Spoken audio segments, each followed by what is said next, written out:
4 weeks ago, Louisiana's football season was all but over. A 2-6 record and a 3-game losing streak in Sun Belt play. But now the Raging Cajuns have won 3 in a row. They have a chance to get into the postseason this afternoon. But standing in the way, a longtime state rival. ULM would like nothing more than to end UL's season. The Cajuns and the Warhawks next on ESPN+. Welcome to Our Lady of Lourdes Stadium for the final time this year, the 60th meeting between UL and ULM, each team's third oldest all-time series. And it's a huge game for the home team for a lot of reasons. The most important, bowl eligibility if Louisiana can come away with a win. But ULM's Warhawks will definitely have something to say about that.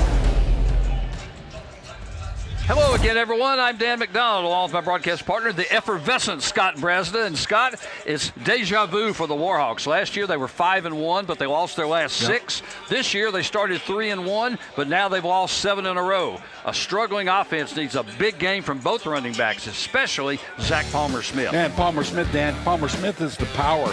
I mean, he pairs with scatback Braylon McReynolds. Last week, the 215-pound senior from Richmond transfer, well, he rushed for 80 yards and a score against Texas State, and he's been consistent late in the season, just when you need it. He started 3 of the last 4 games and going for 75 or more in 4 of the last 5. That's when he's getting more and more carries.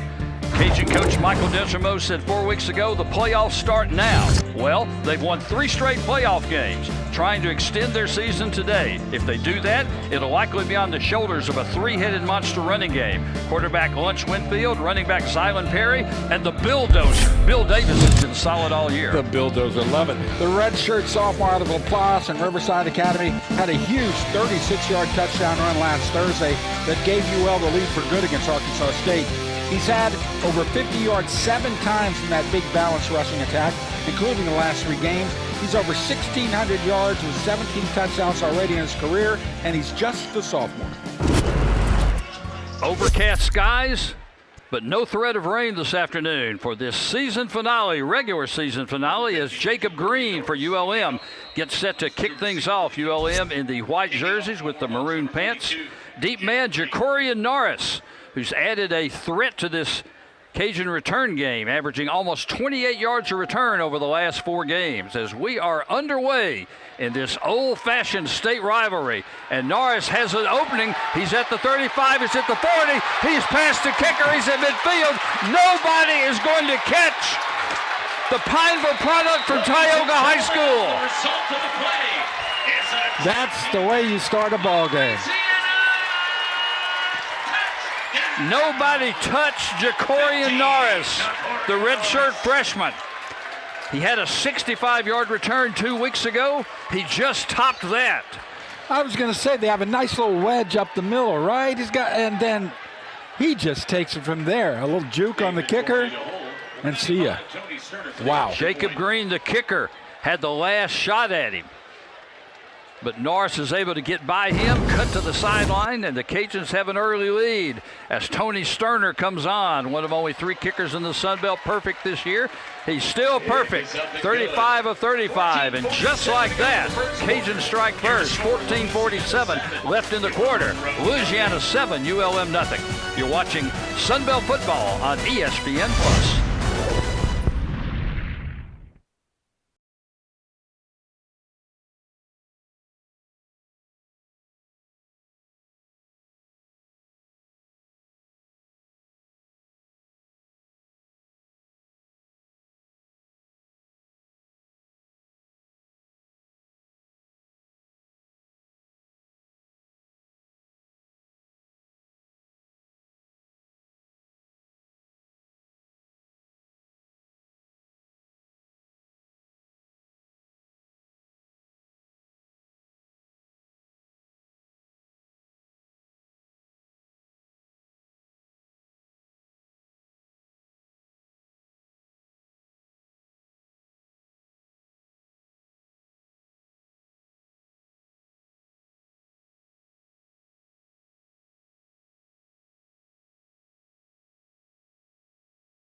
Welcome back to Our Lady of Lourdes Stadium. I'm your sideline reporter, Ben Schaefer. And folks, it's an emotional day for the Raging Cajuns as they send off 20 seniors. A senior class that Coach Desormeaux has said means everything to him. Earlier this week, Coach Desormeaux said that this is a very emotional time of year for him as he's reminded about his senior day as the Raging Cajuns quarterback way back in 2008. And what a senior day that was for Coach Desormeaux as he threw for a career-best 4 touchdowns with 243 yards and led the Cajuns to the 42-28 win. A great quarterback performance that I know Lunch Winfield would love to replicate here today. Dan, Scott, back to you guys. Thanks, Ben. 96 yards officially on the kickoff return for Jacorian Norris. ULM's will take the kickoff and will take the fair catch. That's Nick Trujillo, the wide receiver, taking it. Scott, this is a ULM team that has not given up a lot of kickoff return yardage this year. Dan, I mean, it went against the trend. ULM had only been giving up an average of 11.29 yards a kickoff return. That went for how many? 96 yep. Officially. Kind of blew that average out of the water. Robert Williams had the last kickoff return for the Cajuns for a touchdown back in 2024 against Troy. So now it will be ULM's turn. And Aiden Armenta, quarterback, tries to get it out here on the right side, right in front of the ULM bench. That was intended for J.P. Coulter, incomplete.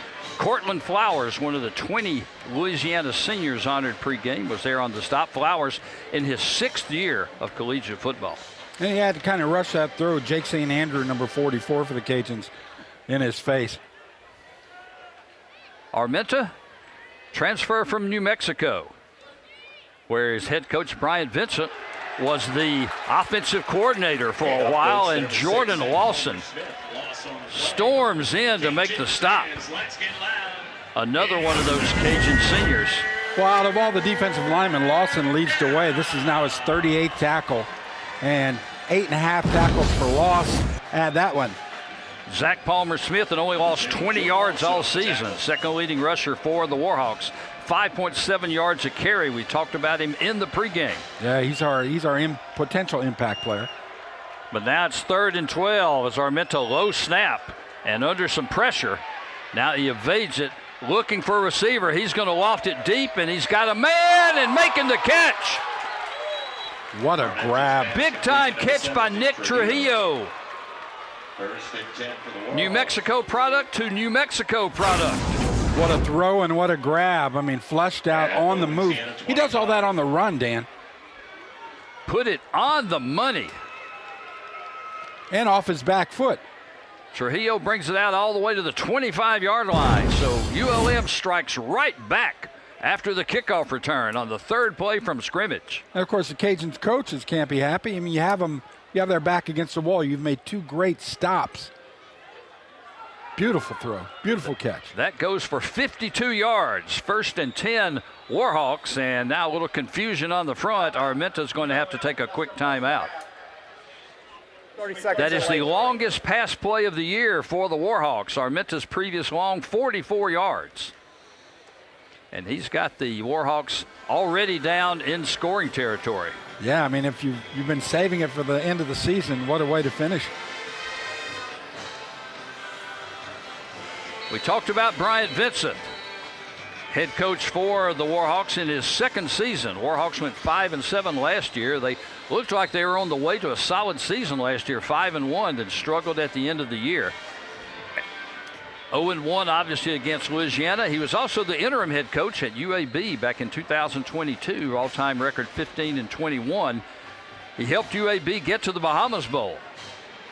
But he's not unfamiliar with the Sun Belt Conference. He served 2 different stints at South Alabama on the staff there. It's also a family affair. His son Brady's a tight end coach. His son Brett's a wide receiver. And the receiver is wide open in the end zone. Pass complete to number 7, Nick Trujillo. And it's Trujillo again. And just like that, we're an extra point away from being tied. You know, he made a nice move towards the goalpost and then towards the back pylon. Bates was a few steps behind him, couldn't do it. Beautifully thrown ball. That's 2 really, really nice tosses. 3rd touchdown of the year for Trujillo, the redshirt sophomore from Rio Rancho, New Mexico. Well, Well, that didn't take long, in all of 1 minute and 41 seconds. And here's an adventure for ULM. They've gone through some kickers this year because of injuries. Jacob Chambliss, and that one is not going to be there. The product of Monroe Washington Christian didn't hit that one very square. 13-19 left here in the first quarter. UL 7, ULM 6. You're watching Sunbelt football on ESPN+. Injured everyone in the Lafayette community.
They'll tell you that ULM has struggled offensively. They are last in the Sun Belt in pass offense, total offense, and scoring offense. Cajuns about the middle of the pack in most of those numbers. Defensively, a little bit different thing for the Warhawks. They rank in the top half of the league in rush defense, pass defense, and total defense. Cajuns have struggled to stop the rush. They're only 11th in the league. But, Scott, ULM certainly didn't look like they were struggling offensively on that first drive. 4 plays to go 75 yards. Those offensive numbers will definitely be elevated after that one possession. That was beautiful. Well done. Especially after the first 2 plays where it looked like Cajun defense was going to take control. Jacob Green set to kick it off again. Jacorian Norris is deep. They're not going to kick it to him this time. You think? It's taken at the 16. And getting it past midfield and carrying up, or rather past the 25 up to around the 30-yard line. That was Darrell Smith, the running back from Picayune, Mississippi. Cajuns' number 3 or number 4 running back, depending on what week it is. He gets the return, and Louisiana will take over. They'll run their first offensive play after the initial kickoff return. Jalen Foster in there on the stop, right up the middle. Lunch Winfield, the redshirt sophomore from Lutcher. He has provided a big spark in this offense. 1st and 10 carry. Zylan Perry is going to get nothing as he runs into the heart of that ULM defense. Noah Flemings, the middle linebacker from Austin, Texas, is there to make the stop. Well, reflective of those stats that we just showed, how solid ULM has been in terms of defense, both on the ground and in the air. They'll credit him 1 yard. 2nd and 10 from the 34 as Winfield in the shotgun throws it out here incomplete, trying to make the diving catch. That was Trey Miller, the graduate tight end. So Louisiana now 3rd and long. Well, the Warhawks made him rush it. Billy Pullen came in there, and he was in the face. They sent 2 extra bodies. Cajuns 42% on 3rd downs this year, but 3rd and long situations only 18%. And now threatening to throw in 2 more bodies again just to keep Lunch thinking. Winfield will change the play. He's got Perry in the backfield with him. And he'll throw it deep, and that's going to be, underthrown as Shelton Sampson was locked up downfield with one of the ULM defenders. It might have been, well, I didn't pick up who it was. Bit of a miscommunication. Jabari Tiller. Yeah. Threw it into a spot too, Dan, so I'm not sure. Yes, it was underthrown and also just kind of in no man's land. Tiller was actually the closest man there. Jalen Foster was on the coverage. So Cajuns will punt it away. Nathan Torney, the 9th oldest player in the FBS. 27 years old. Fair catch at about the 29-yard line. And that is where ULM will take over for their second offensive series. Jake Godfrey on the fair catch. 27 years old and an old man. Well, you play in the Australian Football League for a while, and it'll make you old. And he played as a professional in that league for several years. That's tough stuff. Makes me feel a little bit better, though. Armenta has Zach Palmer-Smith in the backfield with him. Armenta this year, 58% on his passes, a little bit over 1,300 yards, 8 touchdowns. Big hole up the middle. Here's Smith, ran into his own man at the 40-yard line, and that's the only thing that stops him from getting a first down. Yeah, he could have veered off to the left and gotten another 10 or so. Runs into his own man, and then when he tries to plant and come right, looks like he slips a little bit too. Palmer-Smith was an all-Colonial pick last year when he ran for 1,382 yards and 13 scores at Richmond. He's had such a great stretch, Dan, the last 4 or 5 games. 3 touchdowns, long run of 56 this year. 2nd and 1 Warhawks, chance for a big one here. No, they will hand it back off to Palmer-Smith. He will power forward to get the first down, but not by very much as the Cajuns wrap him up just past the 40-yard line. Jalen Kreider was the lead guy there. The graduate student from Stowe, Ohio, started the last 8 games for the Cajuns in that defensive front. Should have been a loss, but just shows you the strength of Palmer-Smith. I mean, he got the next 2 yards. 6 foot, 215. And now a change at the running back. This is Braylon McReynolds, who is behind Armenta. McReynolds, the speedster, the transfer from South Alabama. And he's going out into the flat. He'll take the reception and again find some running room. Flag on the play. And flags come flying in. We might have had a block back behind the play. Helmets come flying off too. Braylon McReynolds, a native of Mobile. He is the leading Personal rusher foul, for the Warhawks. hands to the face, number And 44 Cajuns are gonna defense. get hit That for the 15-yard hands penalty to the will be face added to personal the end of the foul, run. so that will tack on Results in a 15 first more down. yards. Jake St. Andre gets hit for the penalty. And ULM is in business again. Yeah, Number you see it 4 right of the there. offense can stay in the game because his Raging helmet came off Cajuns number due to the foul. 44. At the 34-yard line, 1st and 10.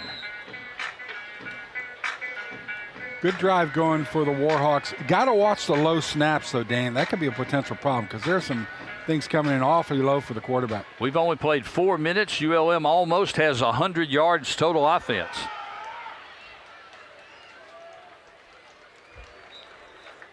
Carry off the right side. This will again be McReynolds. To number 3, Braylon McReynolds played 25 games during his career at South Alabama. Went for almost 700 yards during that time. He was recruited by the Cajuns when he came out of high school. And he's another one. Not the tallest guy, but boy, he's strong. Terrence Williams makes the stop for Louisiana, the redshirt senior from Manny. They converted running back a couple of years ago. 2nd down. Hesitation move. McReynolds, he has some running room again. He's over the 20. He's inside the 15-yard line. And now ULM's already over the 100-yard mark. Jalen Clark makes the saving stop. I mean, look at the left, right, and then, look at the moves. And the Warhawks will play with pace. And again, McReynolds, again with running room. He'll be inside the 10. down to about the 7-yard line. And they're going to do it again, too, Dan, real quickly. They're trying to line up. Jaden Duggar, the third leading tackler in the Sun Belt Conference with 102 this year, made the stop as now Zach Palmer-Smith, the power back, will come back in. Well, we talked about it in the pregame about how, Palmer-Smith is the power back, McReynolds is the scat back, and you're really seeing how the two work together. In the eye, Armenta calls for it. He'll hand it off to Palmer-Smith, and he will power forward, still going. Did he get in? The far side official says touchdown. Now the other side official says that. Power run for 7 yards.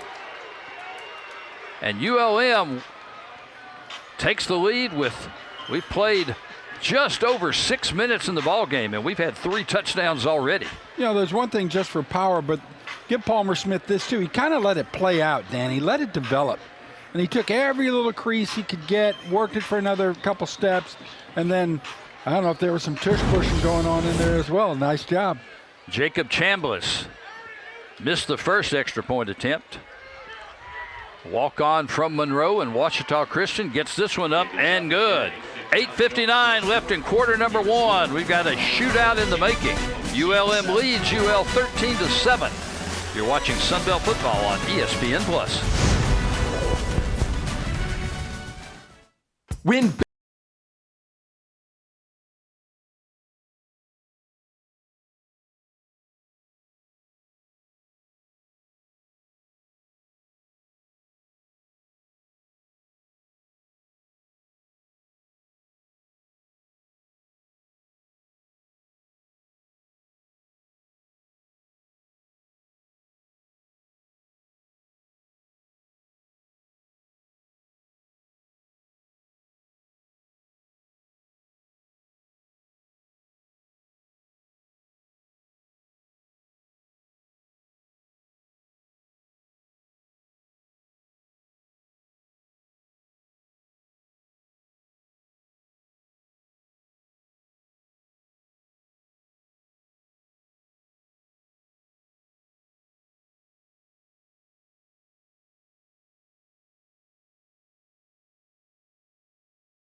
Michael Desormeaux, in his 4th season as head coach of the Cajuns, took over in December of 2021, coached the New Orleans Bowl that year after Billy Napier took the job at Florida. I heard Billy Napier's name mentioned in the job search possibly at North Texas. North Texas coach headed for Oklahoma State, so good luck to Coach Billy. And one more win by Coach Dez, and he would move into the top 10 all-time among Cajun coaches.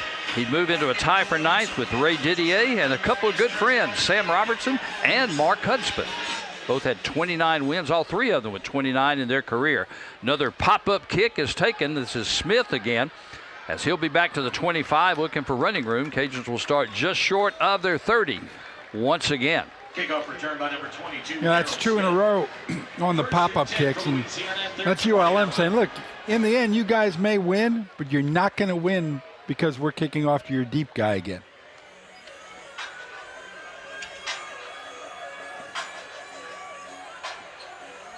Carl Fauntleroy, redshirt junior defensive back from Mobile, UAB transfer, is on the stop. Louisiana with its second offensive possession.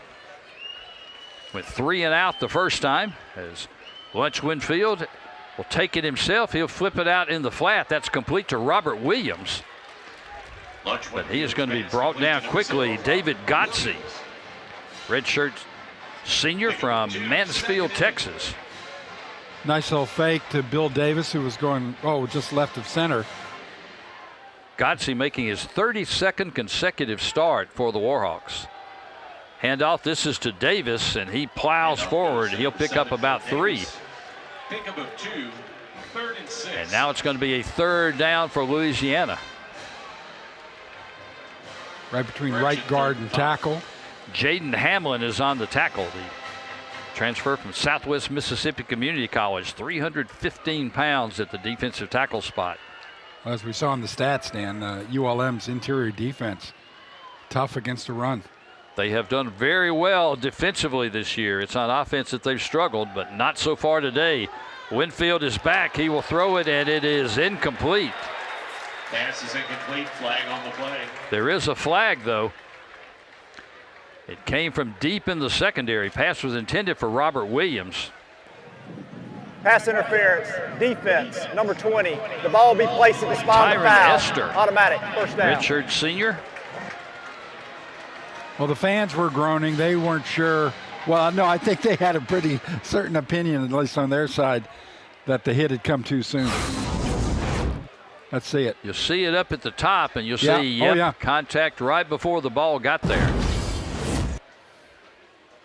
So 1st and 10 Louisiana at their own 42. Davis again gets the call. He'll pick up about 3 out to the 45-yard line where Jaden Hamlin is there one more time. Hamlin's made 11 straight starts, so a lot of guys on this ULM defense, they have played a lot of snaps this year. Well, a lot of snaps together, too, and, you learn to, it's not one guy, you learn to play as a unit. Winfield, 1 for 3 so far throwing. Just the 2 yards as Davis gets the call again, finds a little bit of a seam. He'll power forward to right at midfield. Jabari Tiller makes the stop. A little more of a hole than what Davis has seen the prior 2 carries. Cade Morrow was one of the guys in the offensive front that was leading the way. This Cajun offensive front is just a patchwork. They have lost 9 players to injury that would normally be in the rotation. And which player has started all 8? Only one, Jax Harrington. He's at the right side tackle, the product of Erath. Winfield will roll out under some pressure, and he'll throw it. It's going to be incomplete. Well defended once again by the Warhawks. Pass was intended for Perry out of the backfield, but Jabari Tiller was there. Well, he was under pressure, just trying to get it to a spot where it's either caught by a Cajun or incomplete. Had a shot, even with the hand, but boy, your concentration, you got a hand coming across your face, you can lose that in a heartbeat. Cajuns will punt it away as Nathan Torney comes back out. Torney this year averaging 42.2 yards a punt. That's 3rd in the Sun Belt. Native of Kyabram, Australia, and a bad snap. And Torney's got it. He'll do the Aussie rules kick and just going to go pretty much straight up in the air. And that's going to bound just into ULM territory. And the Warhawks will have great field position for their 3rd offensive march. Is that a net 2-yard punt? At their 46. Let's go down to Ben Schaefer on the sideline. The ball Ben? be placed at the spot. Yeah, Dan, you know what might be touching. horrible weather for the mailman is perfect football weather today for these 2 teams. Rain is continuing to pick up, expected to go away in 30 minutes. But right now at field level, it is pouring.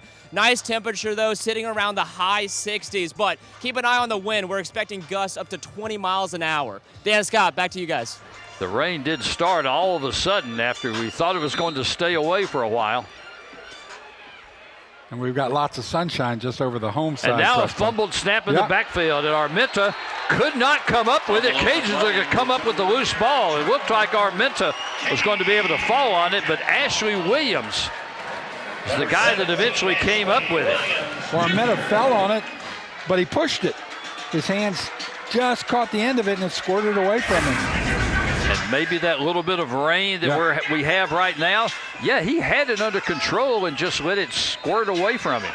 Well, Dan, it's like trying to drive when it starts to rain. You know that the roads are slickest when it first starts to do that light mist. So the Cajun offense will come back out.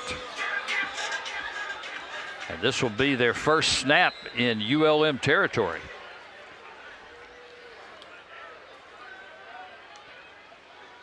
Stephen Blanco in the backfield. He'll take the flip out at the 40. He's got some running room. He's at the 20, knocked out of bounds at the 15-yard line. The St. Martinville product. Foster saves the touchdown. First reception of the year. Jalen Foster had the saving tackle, but Stephen Blanco started a couple weeks ago when the Cajuns had some injuries in the backfield. But the St. Martinville product, first catch of the year, and he gets the Cajuns inside the red zone. Two good blocks, Robertson and Sampson. Williams in motion. He comes back the other way as Blanco gets the call again. He'll get close to the 10-yard line. Billy Pullen, the senior from Kaufman, Texas, the edge end, makes the stop. 2nd and 7 for the Warhawk. Well, and all the plays, the success on a big play that we had 2 plays previously sets the stage, sets in motion the opportunities that come after that. Because now ULM's kind of on its heels. Are they going to do this? Are they going to do that? Anytime you can create the doubt. Offset eye. Winfield will roll out. Nobody there. He's going to run it himself. He's inside the 10, belted out of bounds, and then ooh, that's a late one. A little extra activity out there, and a flag is going to fly. Got to keep your emotions in check on a game like this. Especially this early in the game. But yeah, he After was clearly play, even past the red line. personal foul, number 23, defense. The ball will be moved half the distance to the goal, automatic first down. That's Jalen Foster again, who gets hit for the personal foul on the tackle on Winfield on the sideline. And you don't want to see that for ULM because their defense is playing so well. Their offense is playing really well. But those little things in what's expected to be a relatively close game. ULM's had some struggles with penalties. 111th in the country out of 136 teams in the number of penalties they've been hit with this year. So 1st and goal, Cajuns inside the 4-yard line. Winfield's going to take it himself, and he is belted, though, right at the line of scrimmage. Quarterback keeper by number 2, Lunch Winfield. He had nothing. ULM saw it, stretched it out. 2nd and goal. There were no gaps, nothing he could even try to slide through. That's Jiron Esther, who got the pass interference penalty just a couple of minutes ago. Makes the big stop over there. Actually might have lost about half a yard.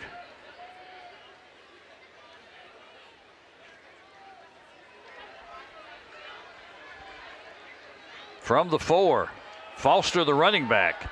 He'll go forward. He is at the 2. He's at the 1.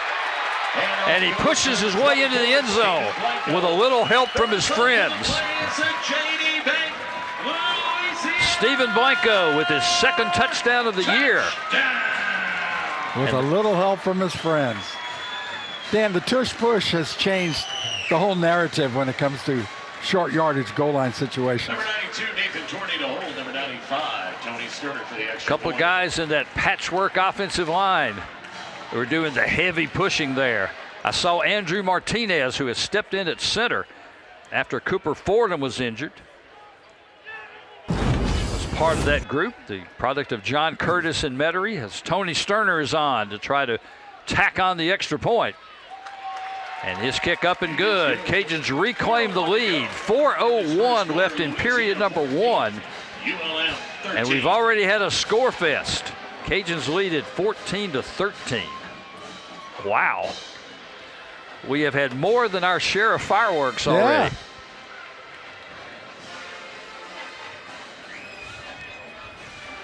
This is the 60th game all time between these two teams. Cajuns hold a 33-26 all-time series lead, 17-13 games here in Lafayette. These teams have played every year since back in 1997. But of late, Dan, I mean, say the last 18, 19 games, Cajuns have kind of dominated it heavily in their favor. But a lot of close games, as our good buddy and expert statistician spotter Steve Pelican has pointed out. A lot of tight ball games, except for that 70-21 way back, 2020-ish? Cajuns have won 9 of the last 11, 14 of the last 17. Last USM win, or ULM win, was back in 2022. That was in Monroe. They took that one 21-17. Cajuns won last year up at Malone Stadium, 37-23. As Logan Klotz kicks it away, and it's going to be fair caught again at about the 7-yard line. That was Trujillo again with the fair catch. And we'll watch for him again. He's already got 2 big catches, 1 for a touchdown. That was a nice kickoff too, Dan. I mean, deep, kind of pins him into, a long sideline. And for the Cajuns, a good defensive play in that kickoff. They start at the 25. 2 touchdowns and a fumble for the 3 ULM series. This is already the 4th offensive series for the Warhawks, and we've still got 4 minutes left in the first quarter. As Armenta calls for the football, handoff up the middle, a little bit of a seam again. Handoff goes to number 6. ULM offensive front doing a good job so far as Palmer Smith gets the call. Palmer Smith goes straight ahead, kind of chops it a little bit with his feet, and then scoots off just a half a step and buys himself 3 more yards. Priest Ash, the redshirt freshman from Crowley, Texas, or is it Crowley in Texas? In Louisiana, it's Crowley. It's Crowley. I think I don't know if it's Crowley or Crowley. Either way, he makes the stop on the first play, and this time Armenta's going to keep it. He's going to sweep the left side and go out of bounds. Close to the first down marker. They're going to spot him about 1.5 yards short. And that was a good fake because I think everyone was buying on Palmer Smith up the middle. Sets up a 3rd and 2. Ashley Williams runs him out of bounds. ULM's going to play tempo on 3rd and 1.5 yards, and they'll pick up the first down. Again, a lot of running room for Zach Palmer Smith. On Palmer Smith's style, boy, when he gets close and he sees somebody coming, he just lowers that shoulder. Jalen Clark in on the stop, and ULM again will play it quickly. Quick pitch out to Palmer Smith. He gets a block on the sideline, and he's going to be up close to another first down. He'll be spotted for a gain of about 9 yards. Palmer Smith has so many different gears. I mean, he's going, he's taking a step back, shifting down, and then he shifts back up. ULM coming in, rushing for only 159 yards a game. They've got already 87 yards rushing and 151 yards in total offense. And again, we're still in just the first quarter. And I'm surprised the numbers are that low, with McReynolds and Palmer Smith.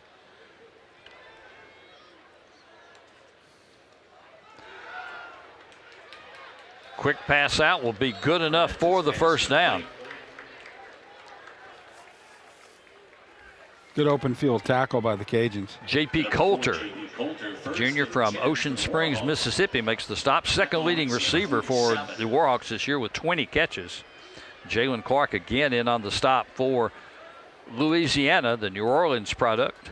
Yeah, Jalen definitely minimized the damage right there. In his 5th year with the Cajun program. 1st and 10 in Louisiana territory at the 47-yard line. Getting the call again. This is Palmer Smith. That time he is met after a gain of just 1 yard as Cajuns closed down on him. Jaden Duggar, number 3, ran into number 3. Actually, that was Braylon McReynolds who got the carry. Duggar, senior from Pittsburgh, Pennsylvania. 102 tackles this year. The next highest Cajun is 80. A nose for the ball, sir. A nose for the ball. Preseason first team all-league selection.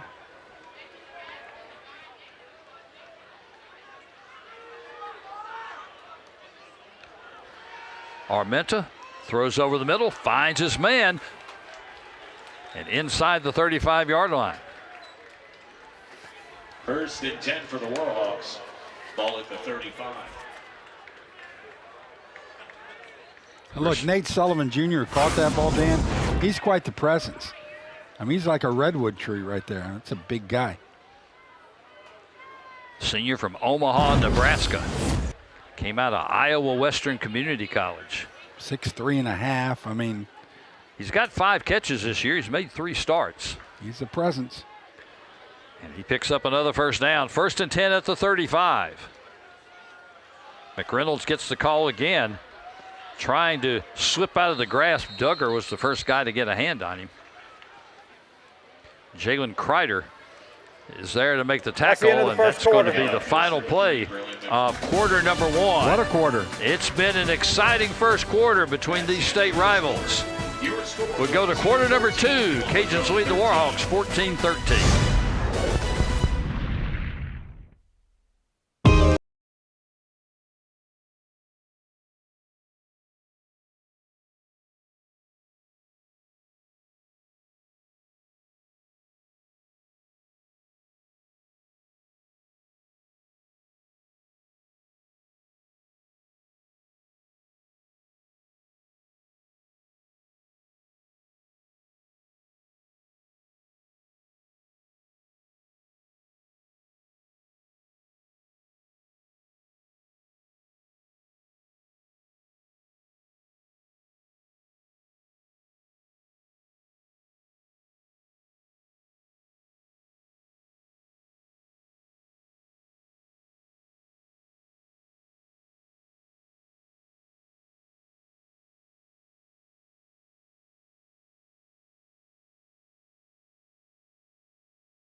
Has Mr. Inside and Mr. Outside as their running backs, Braylon McReynolds and Zach Palmer-Smith.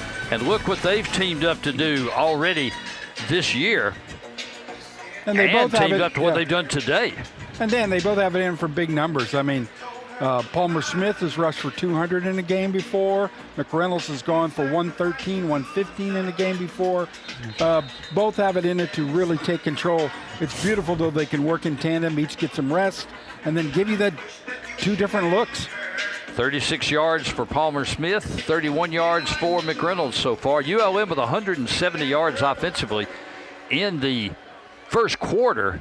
And that's more than they had in 2 different games this year. They're going to pick up a little more here as going around the right side and now cutting back in. That's Jonathan Bibbs, the wide receiver. Jonathan Benz. He's carried it 9 times this year with a long gain of 14, and he picks up another first down before Cameron Whitfield is there to make the stop. Redshirt freshman showing some elusiveness. And you know, you wonder if ULM is now in 4-down territory because they've had so much issues in the kicking game with kickers being injured, and they've really tried to scramble to handle that. Little flea flicker, they'll throw it back to the quarterback or back to the snapper, and they'll say incomplete.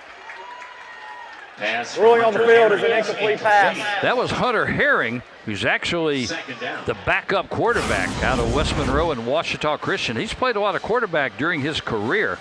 He's in his 3rd year at ULM, tried to flip it back on a little razzle-dazzle, but I think it did hit the ground.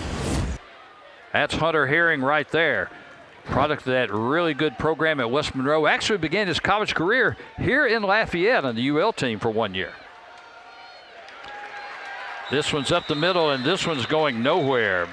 First time in the game that the Warhawks have really been stopped on a running play. That's Dorian Lewis, the senior number 3 running back. Cameron Whitfield had him wrapped up. And now the sun shines back. Just a little bit of cooling rain. 3rd and 10. Lewis is offset in the backfield next to Herring. Or no, not Herring, back up to Armenta. He'll pass it out in the flat, but being tackled well short of the first down. Armenta's pass complete. Number 28. That was Lewis coming out of the backfield before Terrence Williams locked him up. So that's going to set up a 4th down from the 19-yard line.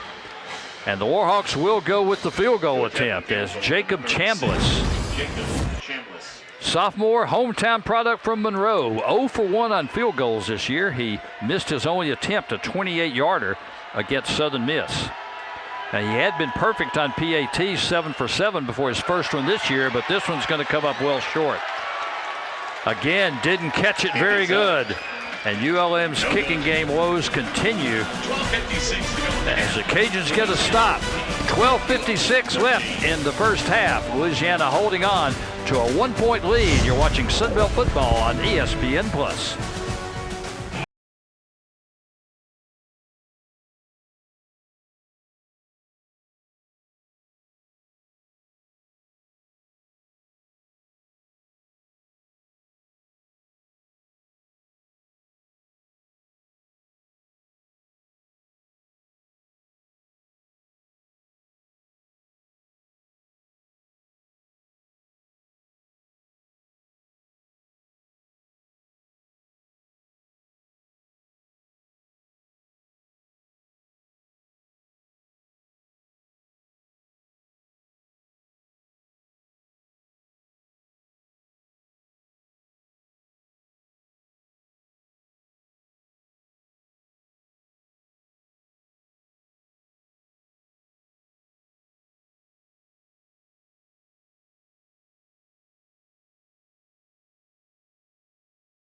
It's only ironic that ULM misses the field goal. Back in 2019, here on this field, the Warhawks had a chance to come away with a win on the last play of the game, but a missed field goal and Louisiana hangs on to a 31-30 victory in that one.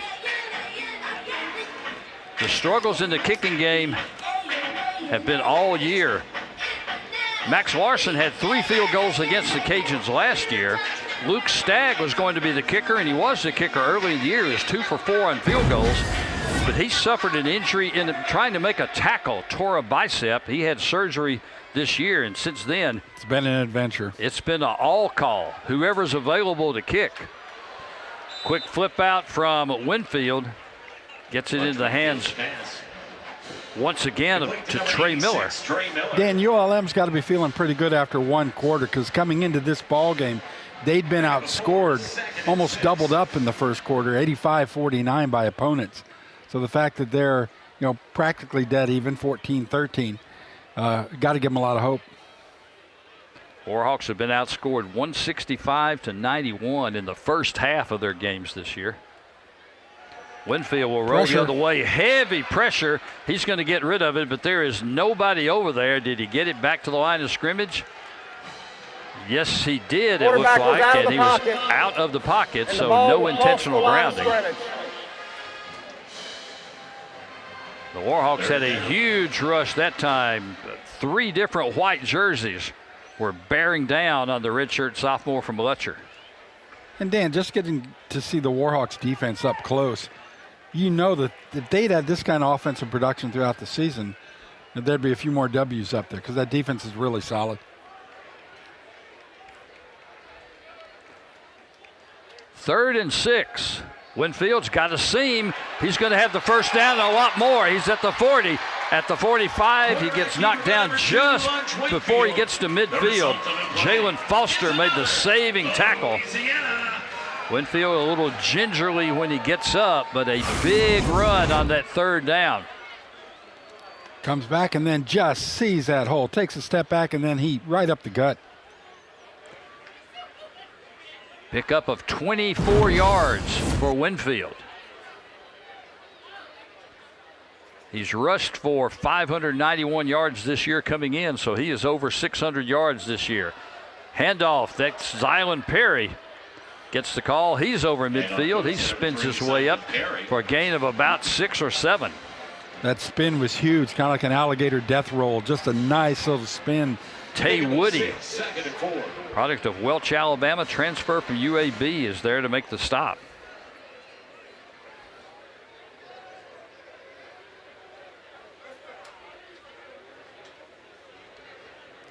Perry's a big guy now. He's at 214 pounds, but Woody, well, he's at 315.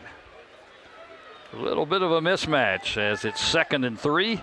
Perry again gets the call. He gets stopped at about the 43. He's going to be about a yard short of the first down. Number 3, Zylan Perry.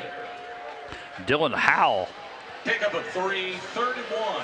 senior from Mansfield, Texas, is there for the stop as the sun now comes blazing out. Oh my gosh, sure does. Break out the sunglasses now on 3rd and short. Cajuns bring a heavy package in. Brock Chappelle, Trey Miller, and Caden Jensen. 3 tight ends in the game. That's less than a yard. It's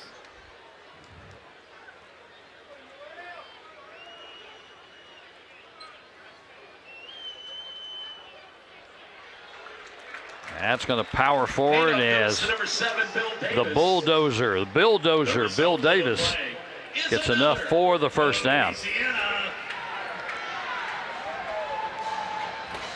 some good blocks out there by the patchwork line.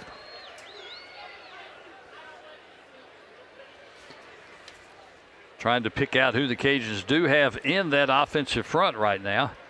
Well, Harrington is there. Matt Broussard is there. Bryant Williams, Caden Moreau, and the center Andrew Martinez. So that's about the most experienced group that Louisiana can put together right now. First down, Winfield fakes the handoff back to throw. He's looking deep. He's looking for Shelton Sampson. He can't run it down. The Baton Rouge product from Catholic High, transfer from LSU. He's made some big plays, but he was about 2 yards short of running that one down. David Gotze was there in coverage. Had a step. and just a touch too much. Cajuns went for the chunk play on first down.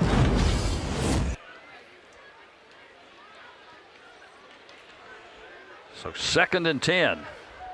Davis in the backfield along with Winfield. Davis will get the call, and he is caught in the backfield. Boy, that is a nice play by Marcus Ross, the redshirt junior transfer from Mississippi State. He got a hand on Davis, and that was enough to get him down. And not a lot of people have tackled Bill Davis that easily this year.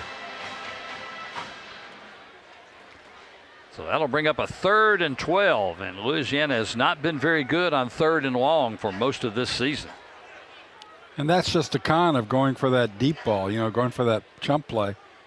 If it doesn't work, then you only have 2 downs to play with, but it's worth testing the defenses. Louisiana 42% on 3rd down, but a lot less than that on 3rd and long. Winfield hesitates, and he is slowed up in the backfield. He's going to be caught well short of the first down. Quarterback keeper by number 2, Lunch Winfield. Cavante Wells, the senior first team preseason all-conference by the Sun Belt coaches. And now a little talking back and forth, which shouldn't come as a surprise. And these two rivals get together. Well, Cliff Mosley's big 6'4", he caused some problems. That slowed down Winfield. To attempt the field goal. Tony Sterner is going to come on and is going to try a 55-yard field goal. Now, he has hit from 51 already this year. Snap is back. He gets into it. Does it have enough? Yes, it does. 55 yards for the junior from Kingwood, Texas. Louisiana 17. And Louisiana adds to its lead. 8:04 left in quarter number 2. Cajuns lead at 17-13.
Turner with his third 50-yard field goal of the year, and that almost is fitting the way the Cajuns have played here over the last 4 weeks to try to get themselves into position to play in the postseason. They won 3 straight, all of them by basically almost a score or less. But they've really found it on offense and defense, averaging 415 yards and 38 points a game in those games. But they've also, Scott, forced 5 turnovers in those 3 games. And imagine what that'll do. And, last week against Arkansas State, how often do you see a goal line stand make all the highlight films? And that last play of the game, great job. Stopped the Red Wolves on the 1-yard line, twice inside the 2 on 3rd and 4th down on the game's final 2 plays. I was lucky enough to be on the sideline right on the goal line watching those plays develop. And you called it. I said he was short, and replay proved me correct. Logan Klotz will come on to kick it away. And this one's going to go deep into the end zone. And the Warhawks will take over 1st and 10 at their own 25-yard line. You see that with a lot of kickers. After a touchdown or after a big field goal like that, a little extra oomph in that leg. Just about halfway through period number 2. And again, if you're just joining us, Louisiana can become bowl eligible with a win today. They would even up their record at 6-6. We've been monitoring a lot of the 5 and 6 teams across the country. Things are falling the Cajuns' way for the most part. And for the other Sun Belt teams that are also coming in today at 5 and 6, Sun Belt could have as many as 9 teams in postseason bowl games. Quick out over the middle from Armenta, nicely thrown. Number 7, Nick Trujillo. Complete to Trujillo. He's had some big catches already. And that was really nicely, synchronized. I mean, just a nice, smooth cut by Trujillo. Great hands. Brent Gordon Jr., the product of Breaux Bridge out of Cecilia High School, makes the tackle. He started the last 9 games after he missed the season opener.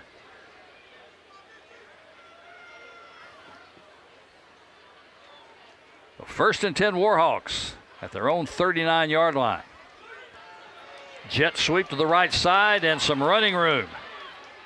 Finally knocked out of bounds inside the Cajun 45-yard line. That's Jonathan Bibbs again. He had success on a previous carry, and he gets more here before Cody Jackson is able to run him down. Bibbs is adding, to that Palmer Smith and McReynolds. Now it's a 3-headed monster. Nice. I take that back. Bibbs had that earlier run, but it was called back with a penalty. But this time he goes for 21 yards. And ULM is back in Louisiana territory. And the keeper by Armenta up the middle. He is hit at about the 31, but he will be credited. He'll fall forward and pick up another first down before Cody Jackson, the sophomore from Shreveport and Evangel High School, makes the stop. But another first down for the Warhawks. Armenta's saying, hey, if Winfield can do it, and I've got a gap up the middle, I can do it. Armenta's only rushed for 46 net yards this year, a couple of touchdowns. Well, that was a good time to pick a spot. He started 8 games last year, making his 11th start this year. Handoff, and again, good running room inside the 25. Down to about the 22. That's Braylon McReynolds again, the redshirt junior. Terrence Williams in there to make another stop, and ULM again will pick up the pace. McReynolds, he'll have another first down inside the 20. It's ULM back in the red zone. As I said earlier, McReynolds and Palmer Smith just really good, Dan, about letting their offensive linemen do their jobs, about waiting. Even sometimes you wait just a second or half a second just to let them make that move, make that block. And here's the numbers that can tell you a little bit how ULM struggled on offense early in the year. They've only made 24 red zone appearances coming into today's game, 17 out of 24. 16 of those have been for touchdowns. Well, they're upping that percentage today. First and 10 at the 17. Armenta tries the throwback and overshot his target. He was looking for Ryland Green, the redshirt senior tight end from West Monroe High School. And Green was wide open. I mean, nobody around him, 7-yard circumference. Green had a 23-yard catch against the Cajuns last year in that game in Monroe. That was his long catch of the year. And look, Dan, wide open.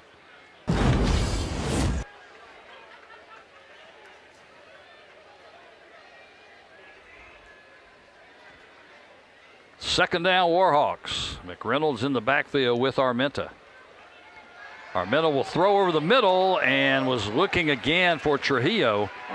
Led him just a little too much that time. Brent Gordon was there on the coverage. I think this time, too, Trujillo had 2 Cajuns right there. He was going to get smacked. Third down for the Warhawks at the 17. And you would have to think that for Coach Brian Vincent, this has to be 2-down territory after the last couple of PAT and field goal attempts. Yeah, he's got to be torn. I mean, logic says try a field goal, but history says, Palmer Smith is in the backfield with Armenta, who calls for the ball under heavy rush, and he is going to be sacked in the backfield. Jaden Duggar was the first guy there. Number 3, Jaden. His second sack of the year. Lawson. There is a flag on the far sideline, and it was way Sideline behind warning, the play. Louisiana. That's their only warning. Oh, we get our token sideline warning of the day. But then Lawson, Cody Jackson also back there. There were 3 or 4 Cajuns. So now 4th down and long. From all sides. Cajuns fans, let them hear you. It's 4th down. 4th and 16. And the Warhawks from this spot really don't have much choice. They'll go for it. From the 24-yard line, and ULM and Coach Timeout. Brian Vincent's going to take a quick This is their timeout. second timeout of the half. We'll take it with them. 4:42 left in half number 1. Louisiana leads ULM 17-13. You're watching Sunbelt football on ESPN+.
You know, this is not the first time Louisiana has been in a situation that they've had to win in their final game. They've been 5-6 3 of the last 4 years going into their final game, including the last time these teams played here on this field in 2023, or rather in Monroe in 2023.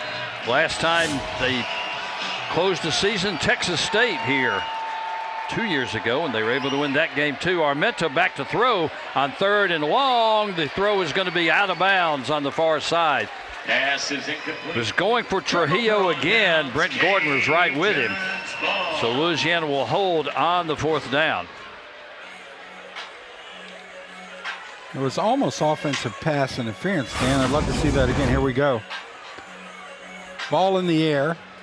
And it just looks like the Cajun defender is kind of, well, no. Well, both going for the football, Yeah. but whoever came down with it was probably going to be out of bounds anyway. So Louisiana will take over at the 24-yard line. It'll be Davis in the backfield along with Winfield.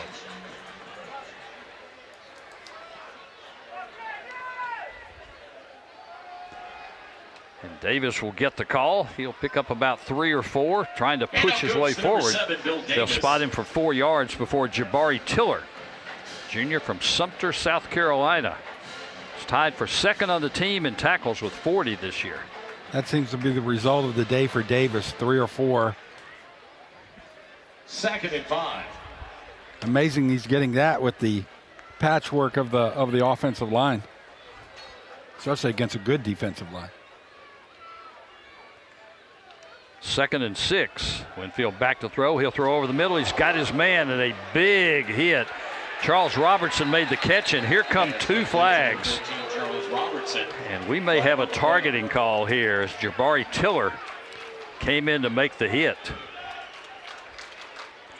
You had Tiller and Personal Reed foul, right there. targeting, number 12, defense. The previous play is under further review. Robertson made the catch. And all official reviews. The redshirt junior from Zachary. 12 catches this year. His 13th was a tough one, but he was able to hold on. And I think they're looking more at Curly Reed, Dan, number 13. I mean, that's, sorry, getting my rosters mixed up. we'll get another look at it. Godsey. But Ted Pitts, our referee, has already gone over to communicate up to the press box. Tim Fetch is our replay official. After further review, there is no targeting on the play. And he will Number pull it 12 back. can And stay in the I game. thought on the second Result view of I the saw play, it first down. that it was more.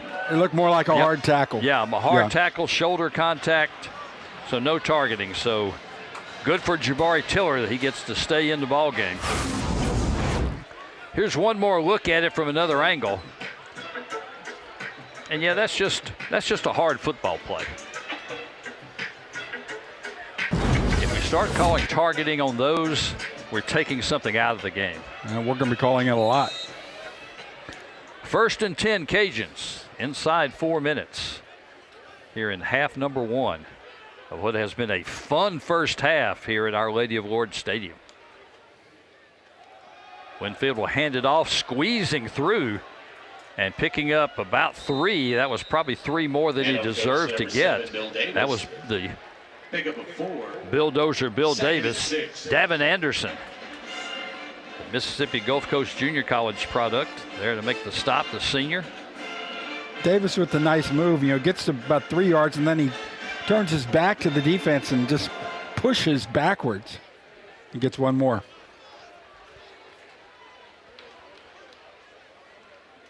Second and 6.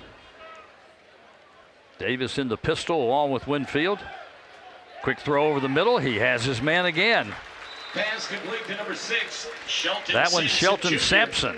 The result of the play. Sampson has been a factor. The last 4 games, he's got 19 catches for 327 yards and 5 touchdowns. David Godsey makes the tackle, but Sampson was hurt earlier in the year. He missed 3 games at midseason, had some drops early. A lot of people that thought he was committing drops didn't realize he was playing with a broken finger. That finally healed up. Then he got hurt again. It's only in the last 4 games he's really made the impact that Cajun coaches figured that he would. Perry gets the call up the middle this time. Well, and Sampson's developed a great rapport with Winfield. And, when you start to get your playmakers and your pieces back, it's amazing what you can do. That'll take us to the 2-minute timeout. That's a 2-minute timeout. Cajuns will have the ball in ULM territory when we come back. 2 minutes left in the first half. Louisiana 17, ULM 13. It's time to recognize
Louisiana's offensive line has been beaten up all year long. They've gotten 8 guys that you see there that have suffered injuries that have cost them the rest of the year. Cooper Fordham and Mackie Malo, the 2 guys there toward the bottom, they both were injured last week at Arkansas State. But a lot of those guys would have played regularly. George Jackson was a starter. Jacoby Isom was pretty much a part-time starter. So a lot of young guys have had to fill in. And Winfield throws out on the sideline, and a nice throw and a nice catch to Caden Jensen. He doesn't pick up much yardage, but there's a flag in the backfield, and ULM's going to get hit for roughing the passer. That 15-yard penalty results in an automatic first down. Jaden Hamlin is going to get called for the personal foul, and the Cajuns are the beneficiaries of yet another penalty. So nice short yardage pitch and catch, great hands. And of course, the Cajuns benefit from that penalty as well. We'll get a look at it here as Winfield is just sort of getting, I don't know. He was almost making contact before he got rid of the football, but the roughing the passer is the call. 3rd penalty on the Warhawks in the ball game. That'll take it down to the 31-yard line. We're inside 2 minutes in the first half. Perry in the backfield with Winfield. Flag flies right on the snap. Don't know if the Cajuns were in motion or if somebody from the Warhawks lined up offside. I think the Cajuns might get the illegal procedure call. Yeah, I think we were just a touch too soon there, Dan. 5 players in the backfield offense. That's a 5-yard penalty. The old not having 7 on the line of scrimmage. The Cajuns will pick up their 2nd penalty of the first half. Please reset the game clock to 1:45. 1:45. Yeah, I'm thinking about Jax Harrington, the fact that he's the only guy to have done all of the games this season. Big old lucky rabbit's foot, got to be. 2,814 snaps in his career out of Erath High School. Of course, it properly would be said if you're from Erath, you say Erat and not Erath. Only about 15 miles south of Louisiana as Winfield is hit hard in the backfield and just spikes it into the ground. Noah Fleming's making the hit. Winfield's moved gingerly a couple times. So that'll bring up a 2nd and long.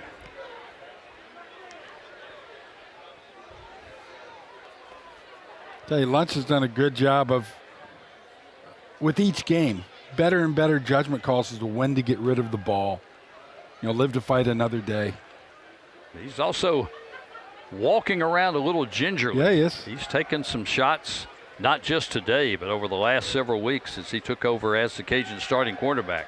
This time a clean pocket as he's going deep, looking at the 5, knocked away. Winfield's pass incomplete for number 6. He was looking for Sampson, but that time David Godsey is there to knock it away, the redshirt senior. A nicely thrown ball, well lofted. Had a step. Sampson had the step, but good defense. Godsey made up some ground. Yeah. He got that right hand in there just in time. That sets up a 3rd and 15. Still a minute and a half left here in the first half.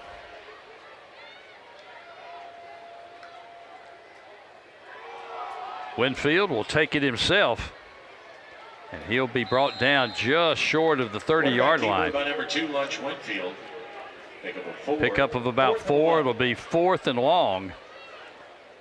This is just about the distance that Tony Sterner came on to kick a 55-yard field goal earlier, but this time looks like 41-50. This is their 3rd they and were final timeout of the worked half. leaving the offense out. Now they're going to take a timeout to talk about Please things. reset the game clock to 1:13. With a minute 13 left here in the first half. This does give you a chance to give a shout out. I hope he's listening to my favorite ULM alumni.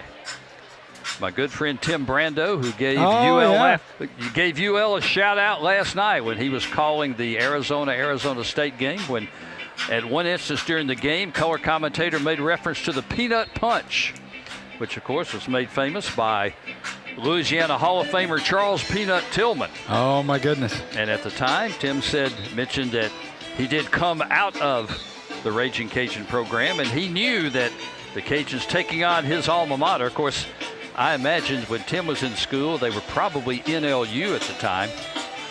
Might have even been NLSC. They were Northeast Louisiana State College for a while before they became Northeast Louisiana University. But he is a proud alumnus. I remember you escorting Tim Brando into my TV station to interview him before a UL basketball game back in the Marty Fletcher days. He is a Louisiana treasure and a member of the Louisiana Sports Hall of Fame. Cajuns will go for it on 4th and long, 4th and 11 yards, and they'll pick up a free 5 here. And it's a free play as Winfield's going to throw it deep, looking for Sampson again, just overthrown. But it looks like he'll get a second crack at it as the Warhawks were offside. Defense, number 49, that 5-yard That was penalty. just a hard count because Replay, two different 4th down. Warhawks jumped. And that makes it a little bit easier field goal, and now Sterner will come on. Field goal will be about 44, 45. He hit his third 50-yard plus field goal of the year earlier in this quarter. So the product of Kingwood, Texas, who's now 16 out of 22 this year. Leads the team in scoring now with 85 points. This one will be from about 45. Got power on it, but I think he hooked this one right. Yep. Caught it off the toe of the driver this time. Yeah, had a lot more oomph to it, but so the Cajuns will come up empty on what will likely be their final possession of the first half, and now the Warhawks have 62 seconds to work with, along with, I believe they have one timeout left. Scoreboard shows no timeouts left, but I think that last timeout was taken by the Cajuns. Well, actually, they don't have any timeouts left. Here's how it's looked for ULM early. Of course, you go to Alabama and things usually do go bad, but then two big wins over a road win over UTEP and a win over Arkansas State. Things were looking very good, but then things just went downhill. Throw deep, looking for Trujillo again. But this time Armenta overthrew him.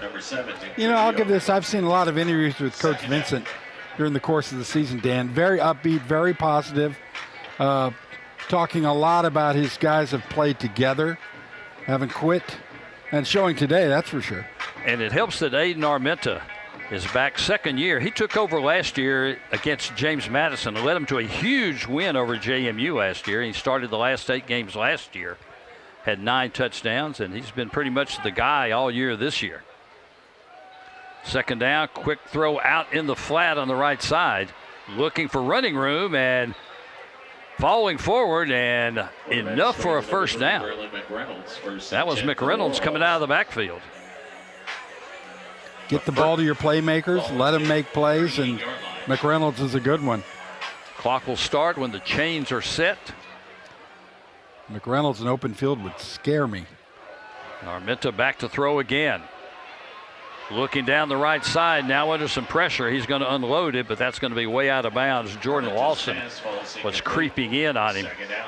So it will be second down. Armenta, we were talking about him. His dad, Jonas, was a baseball pitcher, pitched for Nebraska from 1994 to 1997, and he's what I would call, Scott, an old soul. Meaning? The music he likes listening to, he likes listening to Frank Sinatra. Oh, my goodness. And classic country. Spends his time fishing and camping when he's got spare time. That, to me, is a definition of an old soul. And just a redshirt sophomore. So he'll be hopefully around for the Warhawks for a couple more years. Quick throw over the middle, and that is enough. Well, I thought it was enough for a first down, but boy, got really nailed by Jaden Duggar. Pass was complete to Bibbs. But the clock's going to run at third down as we're down now to 17 seconds. And taking a little bit more time than you'd probably want. Armenta under pressure. He's going to go down in the backfield.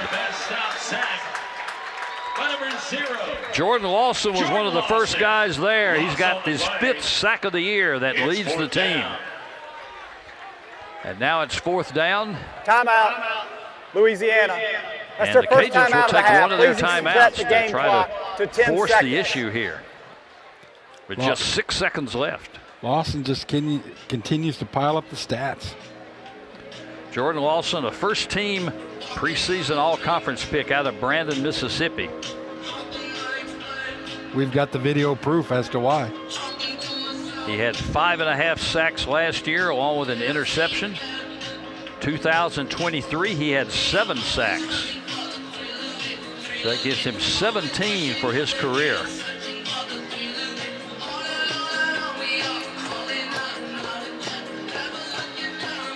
So on 4th down, it'll be Mackenzie Ryan, the Warhawk punter, in for the first time today. The product of Kyabram, Australia, which is the same hometown as Cajun punter Nathan Torney. Ryan averaging 38.8 this year. He'll get the Aussie end-over-end kick away. Called at the 31-yard line and out of bounds. And was there a flag thrown on the sideline? Did he call fair catch and then take off running? Dan. I thought he kind The of. receiver gave a fair catch signal. Yeah. The ball be placed at the 32-yard line. That's right. The ULM guys were saying, "Hey, wait, bring this one back." So at the 32, Louisiana with 2 seconds left. We'll see how they'll play it. ULM will get the football to start the second half. Please reset the game clock to 4 seconds. They'll add a 0-4, couple thank you. seconds. It will be 4 ticks on the clock. We'll see if Louisiana tries something here. Otherwise, they'll go into halftime with a 4-point lead. Halftime activities, we'll have a quick recap of the first half. We'll have an interview with Coach Michael Desormeaux, and then we will prepare you for the second half of what has been a very entertaining game for this season finale. Winfield has Davis in the backfield. He'll hand it off to Davis, and he'll pick up about 2 yards, and that will bring our first half to an end. That's the end of the first half. Your score, Louisiana Back and forth during the first quarter. Slowed down offensively a little bit in period number 2, but the Cajuns will go into the locker room with a 17-13 lead. Halftime activities when we return to Our Lady of Lourdes Stadium. Win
Welcome back to Our Lady of Lourdes Stadium, where Louisiana's Raging Cajuns hold a 17-13 lead here at halftime in the season finale, the regular season finale for both of these two teams. I'm Dan McDonald, along with my partner Scott Brasden. Scott, Cajuns got off to a quick start with that 96-yard kickoff return, but after that, I was more impressed with the ULM offense and the way they were able to move the football. Well, Dan, the dominance on the ground, too. I mean, of course, Palmer Smith and what McReynolds has done. Even Bibbs had a couple of really nice runs, just racking up triple digits in terms of running.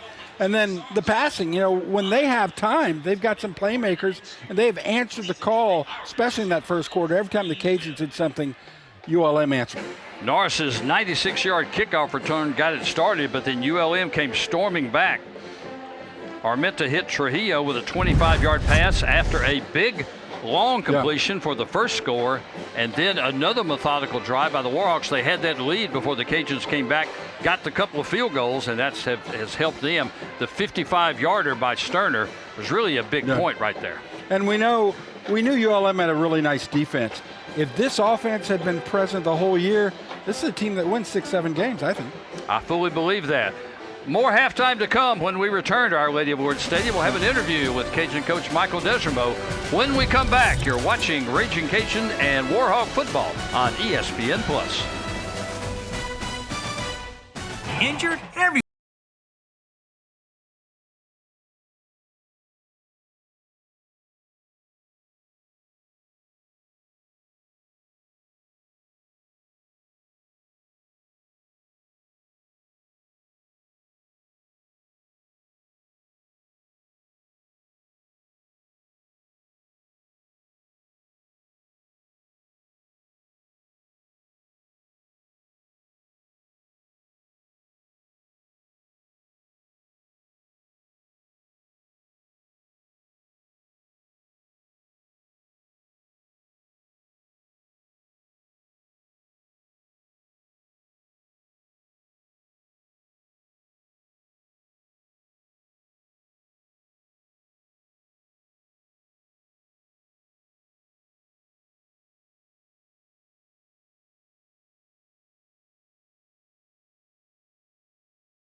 Ball with head coach Michael Desormeaux. And coach, before we talk about today's game, I want to go back a week and talk about that big win at Arkansas State. You know, that's a place that's really tough to play, and the way your team started out, I mean, everything was going against you, bad luck, penalties, and so forth. Your guys still found a way to come out of there. Yeah, I mean, I think it was a little bit of a microcosm of the season. You know, I mean, we've had more adversity this year than any other year I've ever been a part of. And through it all, this team has just continued to push, continued to work. And I'm glad the game went the way it did. And I'm glad it was nationally televised where people got to see what this team was all about. There's real character in that locker room, and it showed. You've talked about how proud you are of this team. And I know a lot of coaches say that every year, but you have a reason to be after everything your team's gone through, all the injuries, all the bad luck, all the things that just didn't fall right for your team early in the season. It says something that your team still has something to play for in this last game. Yeah, it's not the way that any of us saw this year going when it all started. And, you get 3 different quarterbacks who got their first start this year. We've had 10 different starting lineups in 12 games. Those are things that are on offense. Those are things that are just really hard to overcome. And, for those guys to be able to keep it together, to stay together, and to be here in week 12 with an opportunity to make it 8 straight bowl games, that's something I'm incredibly proud of. It's easy when it goes well. You talked 3 weeks ago about that being the first week of the playoffs for your team. And I'm not sure a lot of people outside your building really thought that could happen, but now you're on the cusp of that happening. Yeah, we're in week 4 now, and semifinal game. So, for us, it's, again, it's just, it's a mindset that you have to have, and it's a vision that the kids have to hold, and they have to believe in. And, it's, like I said, to say that you're proud is an understatement, because when things are hard, man, that's when you find out who people really are, and you find out a lot about this team. More halftime when we come back. You're watching Raging Cajun Football on ESPN+. Injured? Everyone in the Lafayette community knows.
Desimo. And Coach, a lot of times, we talked about Week 12. A lot of times games in Week 12 don't mean a lot for a lot of teams.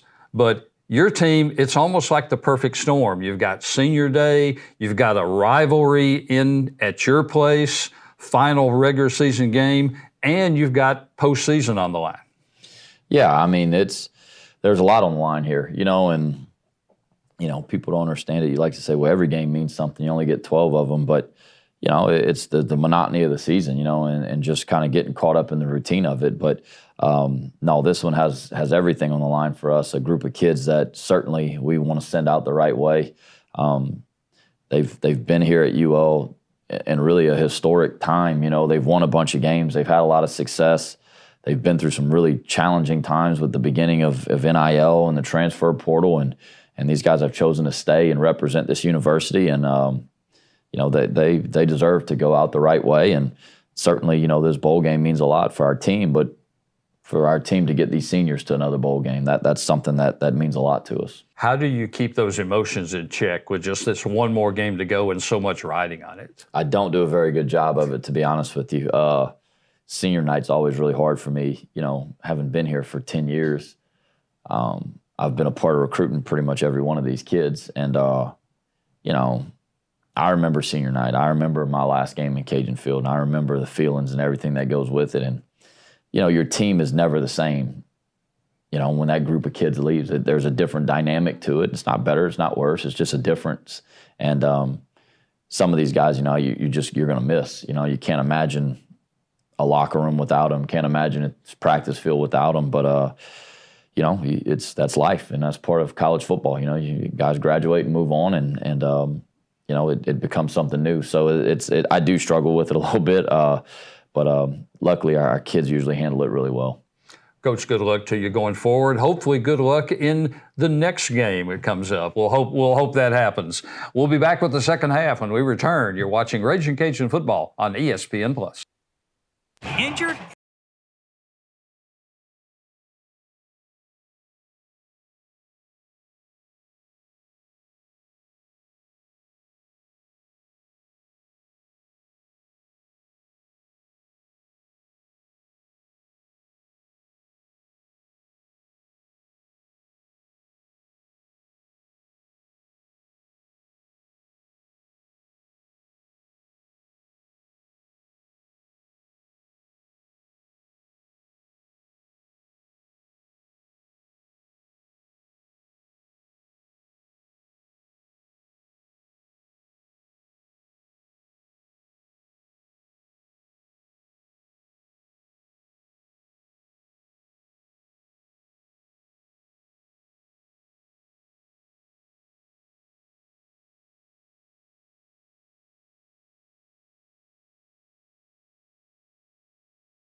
Our Lady of Lords Stadium, where Louisiana's Raging Cajuns lead ULM's Warhawks 17-13 as we get set for the second half. I'm Dan McDonald along with Scott Bradston. Scott, ULM had its chances in the first half. They scored on their first two drives after this opening kickoff return, 96-yard kickoff return by Jacorian Norris. ULM drove and got 2 touchdowns in their first 2 possessions, but then they had 2 possessions after that they reached the Cajun 19 and the Cajun 24 and didn't get any points out of either one of them. Yeah, did a great job of bouncing back, but after that missed opportunities because they were answering every call. Logan Klotz will kick it off for Louisiana, and this will go down to about the 5-yard line where Trujillo is going to fair catch it. And the Warhawks will start at the 25. Ben Schaefer's on the sidelines. Ben? Thank you, Dan. Talking to Cajuns head coach Michael Desormeaux at halftime, he said defensively they have to do a better job getting off the box quicker, making those tackles, and really putting pressure on this Warhawks running game. Offensively, his message was simple. He said, we got to bite the tail off. And Dan, Scott, I'll leave the interpretation of that up to you guys. That could go in many directions, but thank you, Ben. Yeah, could have been more graphic, but this is not game day, so we can't get away with some of that. You know, Dan, I ran into a couple local media folks who said what you and I said. It surprises them the success of ULM's offense that they don't have more wins. 16 first downs in the first half. And a quick throw on the first play. That's going to be out of bounds as Armenta finds his tight end, Julian Nixon, the senior from Atlanta. Duggar is there to make the tackle, but 1 play, 1 first down quickly for the Warhawks, a gain of 12. 244 offensive yards for ULM in the first half, 100 of them on the ground, and that's where they have really struggled this year. Nice little misdirection. See if they try something like that again. Yeah, a little fake. Quick throw again, and the pass is going to be incomplete. Trujillo had it in his hands for just a moment, but wasn't able to secure it. Would have only been about a 2-yard gain, but he never had this one, Dan. Right in the hands. Low high. So quickly a second down and 10. And now we're getting those shadows of the almost 4 o'clock-ish variety. Well, at least the rain went away. Marion Eliam, hometown product from Monroe, was in on the breakup. 2nd and 10, quick flip out on the left side. That's McReynolds again. He's got some running room, tries a hurdle, a Cajun defender, and gets it all the way out to right at midfield. Cody Jackson makes the stop. Boy, an athletic move by the redshirt junior from Mobile. Watch this little 110 high hurdle number. Nice. At least 8.5 or a 9. I mean, really nice job. And he's the guy if you're a defensive guy, you do not want to see McReynolds in open field. 1st and 10 right at midfield. Armenta calls for it. Go Back the other throw way. again. He'll flip it out again in the flat, but this time not much going. Brent Gordon Jr., the former 2-time 5-4A Defensive Player of the Year from Cecilia. You know, they've ran that play multiple times. At some point, the Cajuns start to say, fool me once.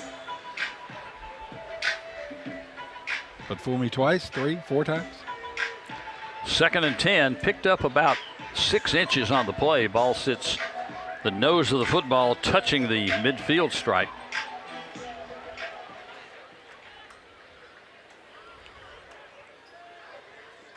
Armenta calls for it. Puts McReynolds in motion. This time he'll throw over the middle. And that one's broken up again. Brent Gordon Jr. Incomplete to number 7, Nick Trujillo. Was in on the stop. Trujillo, who's really emerged as the top target today. Trujillo had 3 catches for 90 yards in the first half. Gordon pretty pumped up about the stop. 3rd and 10 from midfield. Armenta's got the play from head coach Bryant Vincent, who is the play caller for the Warhawks. Back to throw, under some pressure, and tripped up. A one-hand tackle by Jaden Duggar. While he's on the ground, I mean, Duggar sticks that right arm out. It's fourth down. Jaden Duggar has been so valuable from that middle linebacker position all year for this team. He had 6 tackles in the first. Check out 8 tackles in the first half. And now he has 9 with 7 of them solos. Back to punt, Mackenzie Ryan, just his second punt of the day. A high arching punt. It's going to go down to the 17. He did not call for a fair catch. Dangerous. And that was Robert Williams trying to get something out of nothing. It'll be Cajun football when we come back. 12-12 left in quarter number 3. Louisiana leading ULM by 4. The season finale, regular season. Cajuns fan.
Game activities. One of those you see right there, that's Tyree Skipper, number 1, the redshirt senior from New Orleans.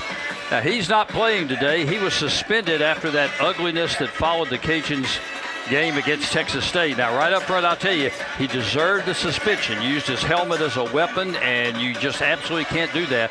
But he was suspended for the rest of the year, including a bowl game. My problem with that is that the instigator for a lot of that ugliness, wearing a Texas State jersey, if Texas State wins today, and they could get bowl eligible and they're ahead at the half, if Texas State wins, their lead guy in all of that ugliness will get to play in a bowl game. And I don't think that's right.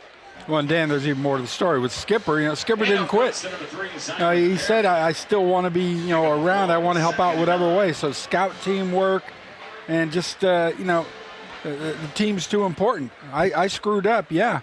How can I help? He could have walked away. Yeah.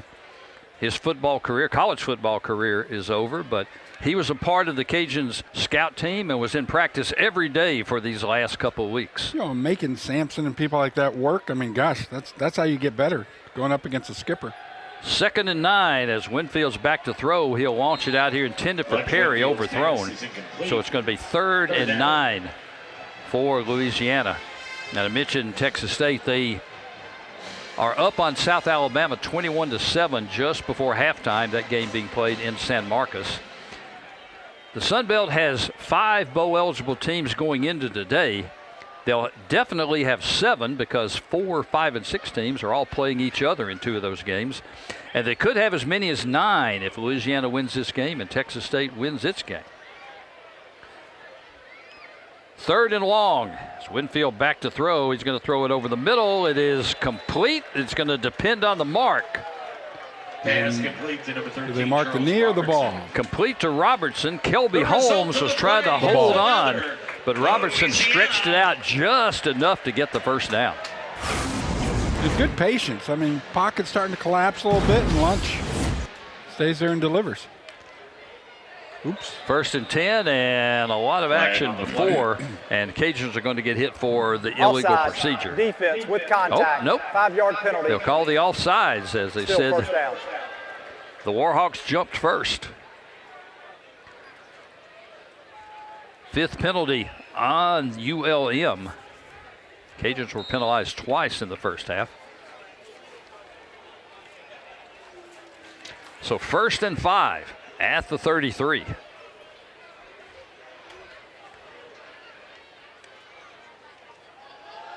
Winfield again back to throw. Gonna lob it out here to the tight end once again, and boys, he popped a whole lot of white jerseys. 6, 7, 8 Warhawks around him. That was Caden Jensen, the redshirt freshman from Flower Mound, Texas. And I have to get that in because I just like saying Flower Mound, Texas. Looks good for a second, and then, wow, the walls just crumbling down. Just 1 yard on the completion, so 2nd down and 4. 1 yard and 8 hits. It was a hard-earned 1 yard. Perry in the backfield with Winfield. Now he'll take it himself, and he's going to get wrapped up. Can't escape the rush this time. He's going to lose a couple of yards. Billy Pullen was the first guy there. They've had success with this a couple times, but boy, not there, Dan. 3rd and 6. Pullen with his 5th tackle for loss this year. He's making his 23rd start today. A lot of experience on the defensive side for this ULM team. Cavante Wells with 21 starts. Jaden Hamlin with 13. Pullen, as we said, with 22. David Gotze with 31 out at one of the cornerback slots. 3rd and 6. Quick out, gets it into the hands of Davis. And again, depending on the spot, that he gets the good spot up to the 40-yard line, it's another first down. Louisiana. So a couple of nice plays on 3rd down. Noah Flemings is there to make the stop. Both teams adhering to the policy, get the ball in the hands of your playmakers. Let them work. 4 times now today, the Cajuns have converted on 3rd down. The Warhawks jump again, free play, looking for Sampson, and that's going to be broken up. Pass is incomplete. But Louisiana's going to get the free 5 yards. Offside. Defense, number 30. That's a 5-yard penalty. It's the 3rd time that the Warhawks have anticipated the snap.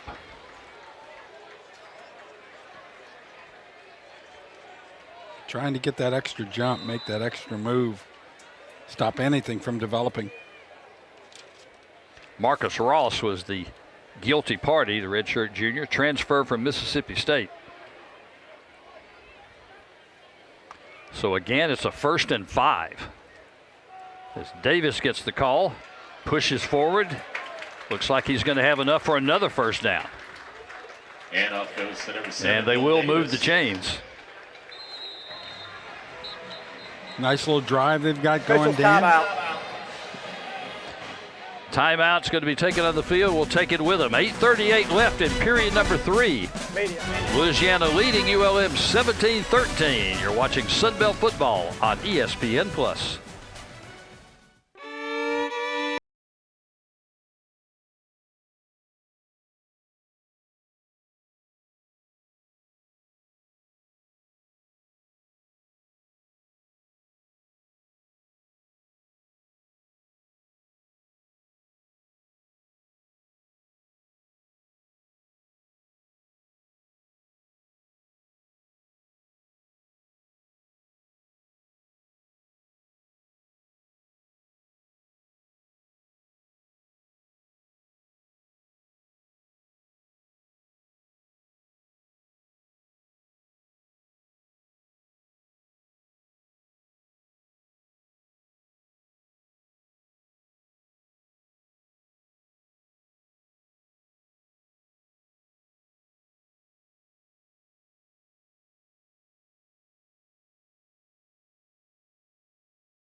Fleming's the leading tackler for ULM. No, check that, Marcus Ross, redshirt junior transfer from Mississippi State.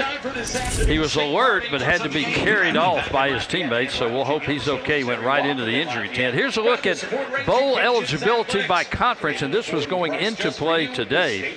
You see the Sun Belt down at the bottom. They had 5 teams eligible, but they will have at least 2 more because 2 of the 5 and 6 are playing each other, and that's 7. So they could have as minimum of 7 teams bowl eligible. We'll wait on the results of 2 more games to see how many more they get. And we can update a little bit on those 5 and 6 results as soon as we get a chance today.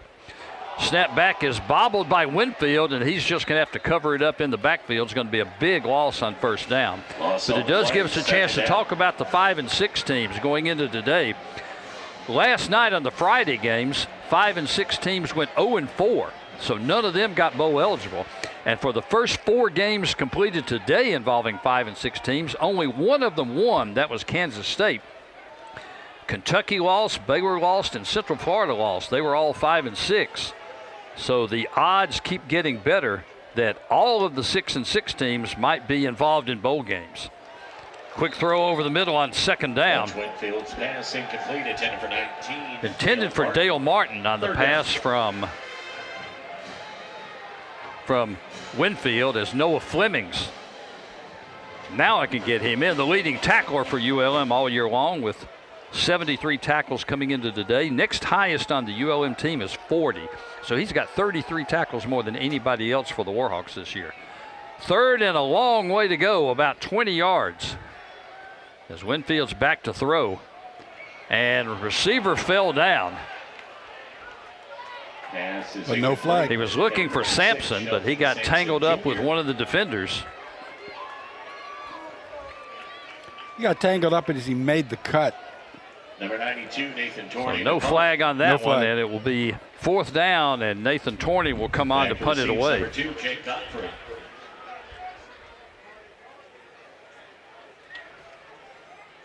Bad snap resulted in a 4-yard punt last time. This time Torney gets away the end over end. A fair catch is called at about the 15-yard line.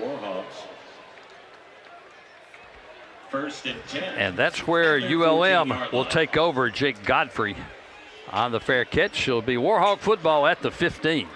You know, as we've talked about the last few possessions, the Warhawks drives have started nicely and then they just seem to die. We've had a couple of them, die near the red zone. We've had one die just past midfield.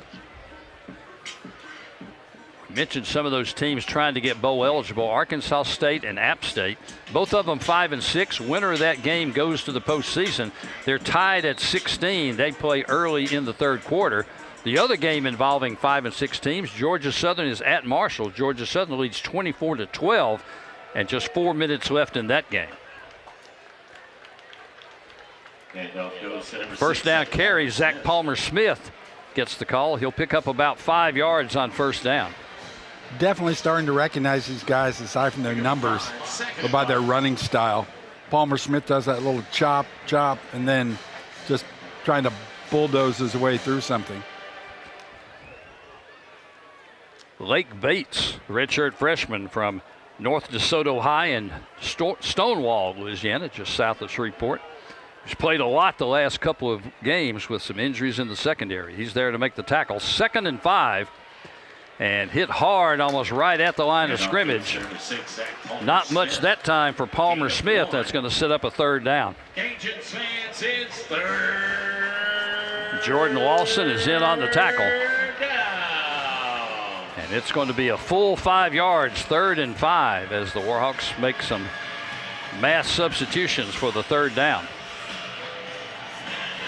The Warhawks just don't seem to have the flow that they had. That first quarter was so impressive. Warhawks 2 out of 6 on 3rd downs today.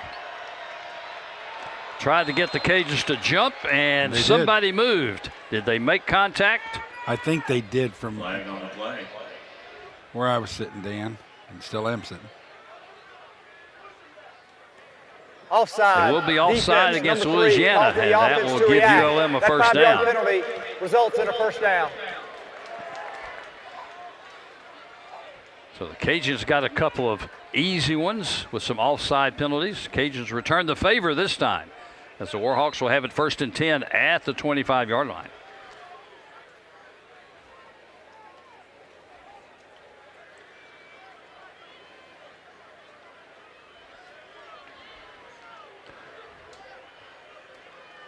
Armenta has McReynolds in the backfield. Fakes the handoff, then takes it himself, and he's got some running room. He's out over the 35-yard line.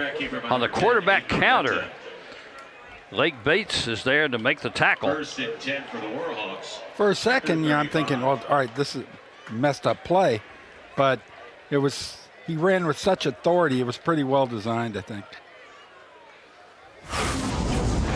Nose of the ball touching the 35-yard line. So again, it will be 1st down. 20 first downs now for ULM. And we've still got half of the 3rd quarter to go. On the jet sweep. Again, good yardage for Jonathan Bibbs, the redshirt freshman from Birmingham. We've seen that 3 times now with Bibbs with similar results. 2nd and 1. Cortland Flowers makes the stop, but not till after a 9-yard gain, and ULM again will play tempo. That's the quarterback Armenta. He'll have another 1st down on the quarterback keeper on the right side. 10, Armenta, 1st and 10. Armenta only had 46 rush yards positive this year coming into today, but he's been much more of a factor pretty well today, Dan, yeah. 1st and 10, quick pitch is not going to get much. Pitch to number Boy, 8, Dorian Lewis. There's Jaden Duggar again, who hit Dorian Lewis just about the time he got the football. Duggar now in double-figure tackles today. 2nd and 9. When it's working for the Warhawks, they've had like 3 different things happening at the same time. Someone coming left, maybe a fake to Palmer Smith in the middle, then maybe Bibbs around the other side. That last play was more straight ahead and straightforward and just didn't have it. 2nd and 9 right at midfield.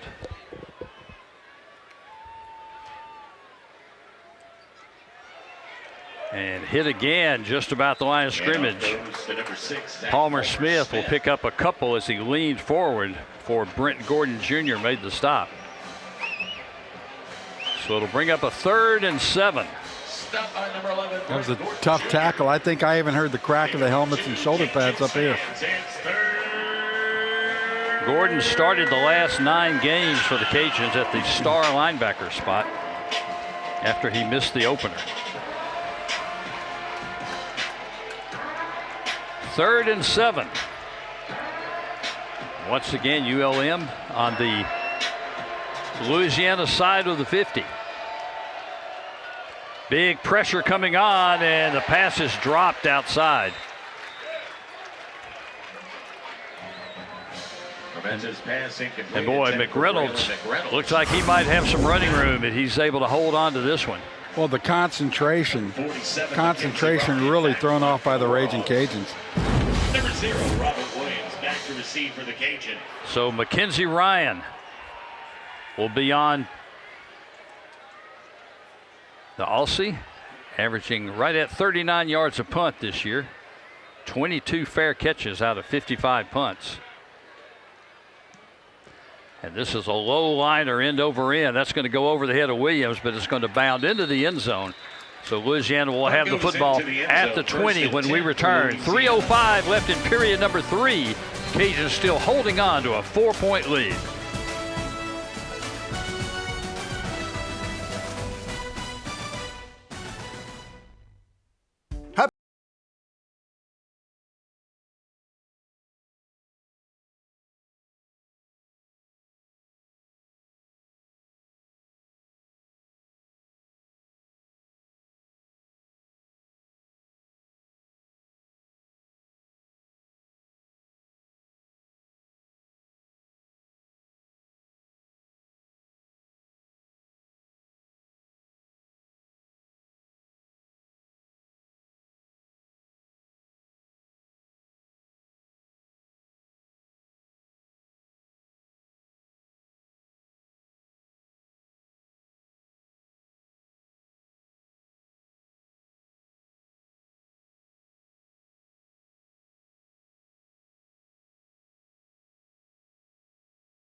Quick look in Boone, North Carolina. Beautiful Boone as Arkansas State taking on Appalachian State.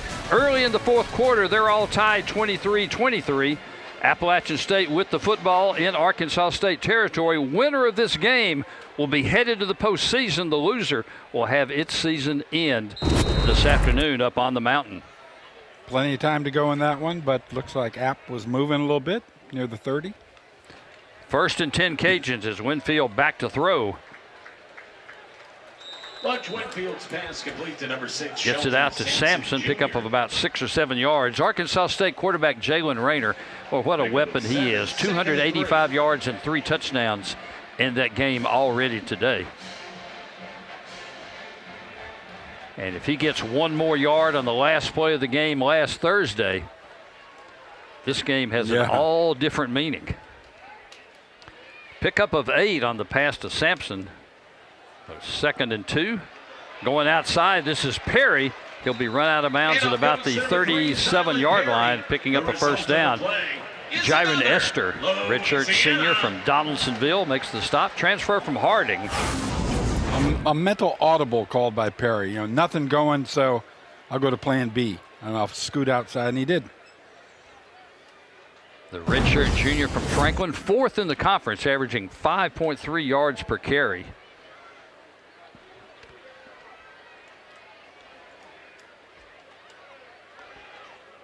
First and 10 Louisiana as Jensen goes in motion. Winfield's going to loft it out.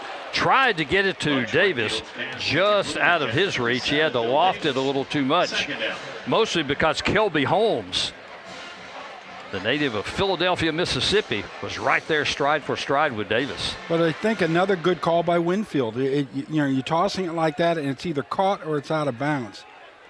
Or, it's incomplete. He's just trying to minimize the possibility of things going wrong, and we might get lucky. He might be able to one-hand this.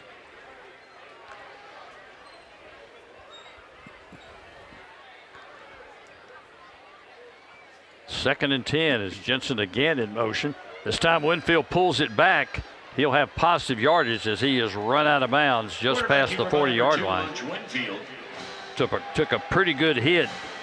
Tay Woody, the redshirt sophomore UAB transfer, made the tackle right on the sideline. Really good pursuit by Woody. Boy, Woody, 315 pounds, and this guy can run. Yeah, he moved really well against a much faster Lunch Winfield. They've got a couple guys deceptively fast. They're an impressive-looking physical team up front in that defensive line. Winfield's going to change the play at the line of scrimmage on 3rd and 6. And he's going to run it himself. Got tangled up with one of his own offensive linemen. I think it was Matt Broussard that had a leg out there that Winfield couldn't avoid. Dylan Howell was there to finish him off. They're trying to scoop between an offensive lineman and a running back. One offensive lineman, 2 tripped on both of them. So loss of a couple yards, and Nathan Torney will be on to punt once again. Torney played at Southern Illinois for a couple of years before coming to Louisiana. 27 years old. He is the 9th oldest player in the whole FBS. End-over-end kick's going to go down to the 20. No fair catch this time, and maybe there should have been. Popped right when he got the football. That was Jake Godfrey, the wide receiver. 1st and 10. Also a transfer from New Orleans. Brian Vincent, the head coach, served as the offensive coordinator at New Mexico. I said New Orleans, but I meant New Mexico. And has several of the players from New Mexico are on this ULM roster. Just great coverage by the Cajuns on that punt. 3 guys that come in, and you're up against a much quicker guy.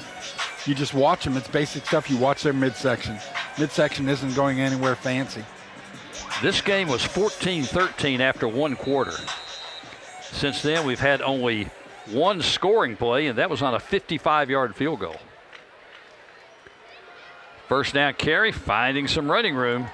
That's McReynolds. Number 6, Zach Palmer-Smith. Check that. That was Zach Palmer-Smith who's back in. The Richmond transfer is going to pick up a quick 8 yards. They've been doing more with Palmer Smith here in the second half, Dan. I wonder if it's because he's so much more physical than McReynolds, trying to pound, trying to wear down the Cajuns a little bit. 42 yards on 11 carries along with the touchdown. He'll get the call one more time, and he will bull forward behind that offensive line push to pick up a first down. And that will bring the third quarter to an end. No scoring in the third period. And Louisiana will go into the fourth quarter holding that narrow 4-point lead.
To go here at Our Lady of Lords Stadium. Going into the day, these 5 teams out of the Sun Belt had already locked up their bowl spots.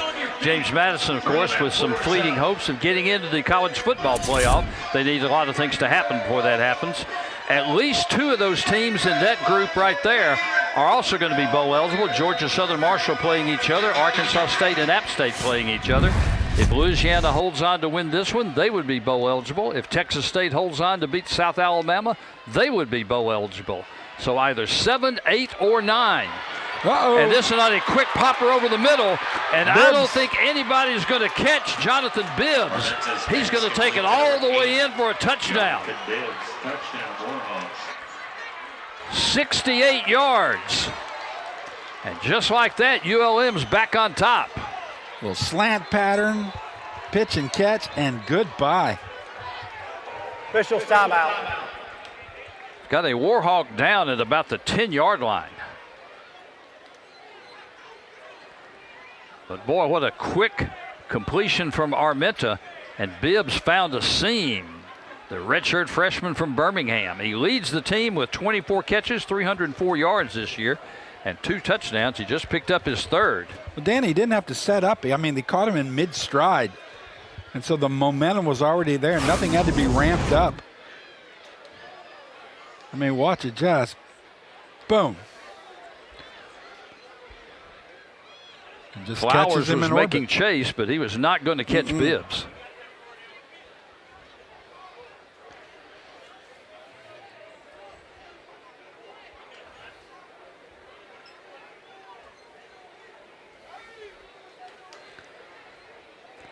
Bibbs was looking back as he crossed the 10-yard line. He's moving his legs a little bit. His longest reception of the year. Armenta's longest pass of the year. One of the Warhawks still down on the field. We'll take a break. 14:50, 10 seconds into period number 4. Warhawks have taken a 19-17 lead.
Place on the all-new ESPN app.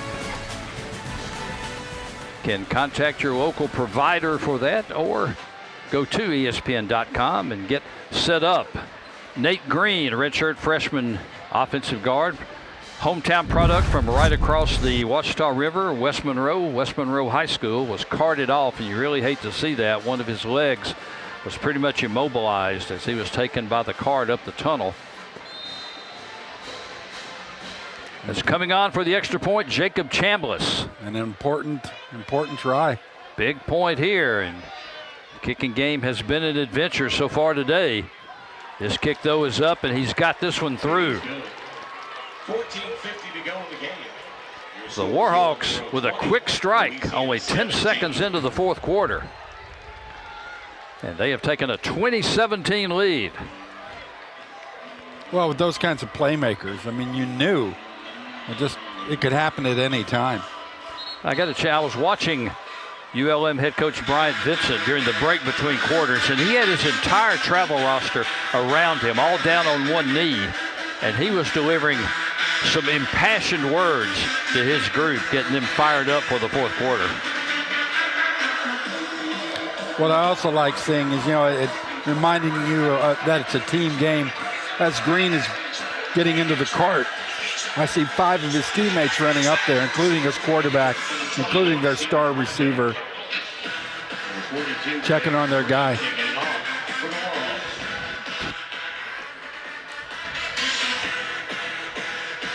.379 offensive yards right now for the Warhawks in the game. Another little pooch kick. It's going to go down to the 15-yard line. and might have waved an arm, and that's good enough for a fair catch. Number 6 for the receiving team, signal.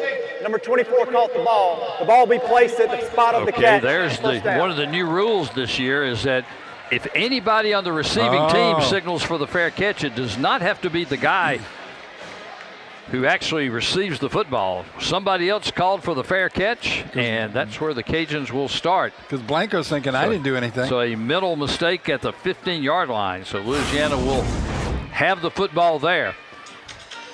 Yep, right out in front of him. And I believe that was maybe been Shelton Sampson. Thank you. But then he went to block someone. But he waved his arm. He did. And that is enough to blow the play dead. So Louisiana's going to take over. And got a new quarterback in the game as Walker Howard will step in and take over, and he's going to carry it himself, and he's going to get thrown down at the 15-yard line by Cavante Wells. Walker Howard making his 5th appearance of the year. The St. Thomas More High product from here in Lafayette was the season starter, but was injured in the season opener against Rice. And since then has seen only limited action. Transfer from Ole Miss and at LSU. Second down, he's going to flip it out to Davis, and boy, he is plowed right at the 12-yard line. Pass complete to number 7, Bill Davis. That's Jiren Esther. It's there to make the stop. And right when Davis spun around, I mean, there's 4 Warhawks just waiting for him. So 3rd and 12. And we'll try to see what the status is on Lunch Winfield. If this is just a chance to give him a breather, a chance for Howard to play. On 3rd down, Howard's back to throw. He's going to throw it over the middle, complete to the tight end Jensen. He's going to power forward, but he's going to come up about a yard short of the first down.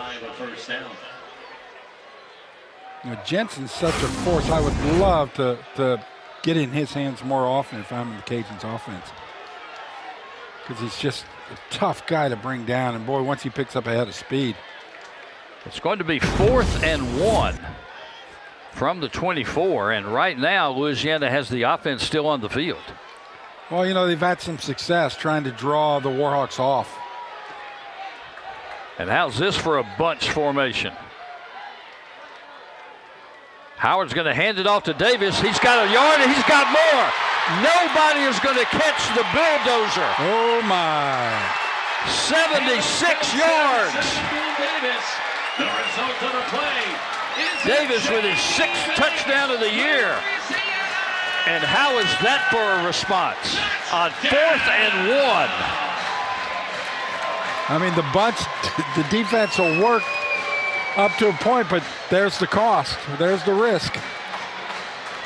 Everybody was within about 3 yards of the line of scrimmage for both teams. Look at this defensive formation. Looking for the tush push, and Davis just found the seam. Well, it's a feast or famine. You either make the stop or you give up a big play, and that's what happened.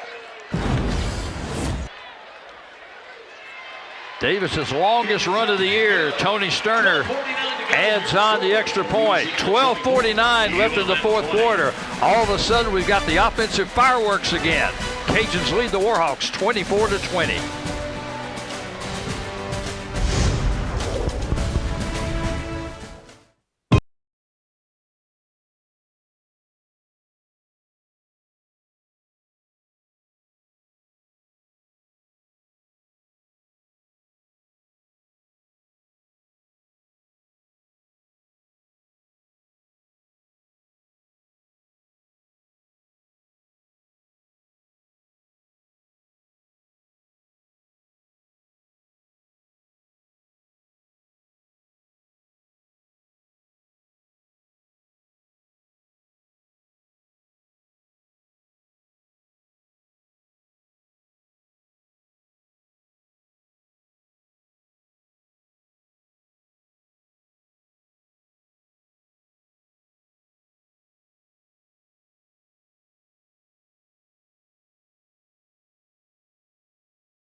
Davis just went 76 yards on a 4th and 1 to put the Cajuns back in front in this back-and-forth contest. And he's, of course, part of that triple threat the Cajuns have in the backfield.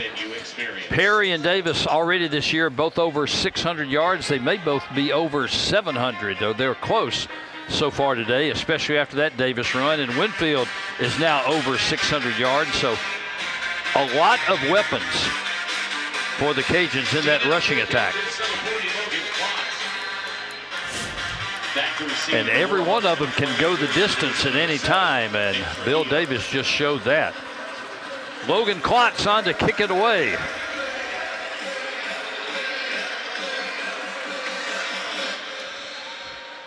And a fair catch already called this time at the 18-yard line, and the Warhawks will take over. 1st and 10 at the 25. Well, Dan, I'm no math whiz, but Bill Davis entered the 4th quarter with 31 yards rushing. I can tell you that puts him over 100. That one I've got.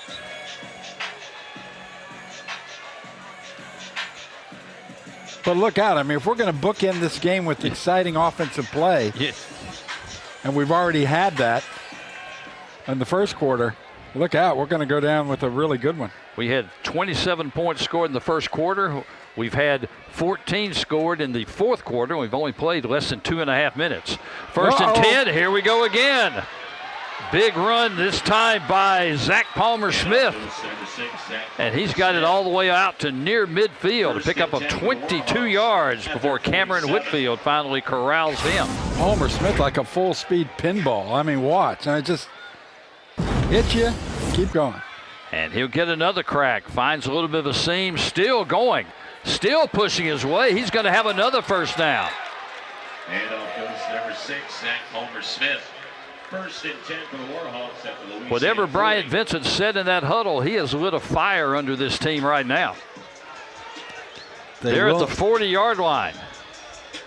Neither one of these teams will go quietly into the night, let me tell you. Offensive line's done the job here. And we've talked about the Cajun offensive line, but ULM's down a couple of key guys too. Jay Mickle, the normal starting right guard, is out today, as is Elijah Fisher, who's had 44 starts at center. And he is the heart and soul of that offensive front. He's also out injured today. McReynolds checks in. He gets the stop, or gets the call this time, and this time not as much going. He'll pick up about a yard. Number 3, Braylon McReynolds. Gain of 1, 2nd and 9. You know, you pound Palmer-Smith at him, you come back with McReynolds, totally different runner. Just a 1-yard pickup for McReynolds. Jaden Duggar, he's already in double figures in tackles today. He just picked up another one. 2nd and 9 from the 39. Warhawks down by 4, but still lots of time left in this one as we hit the 11-minute mark.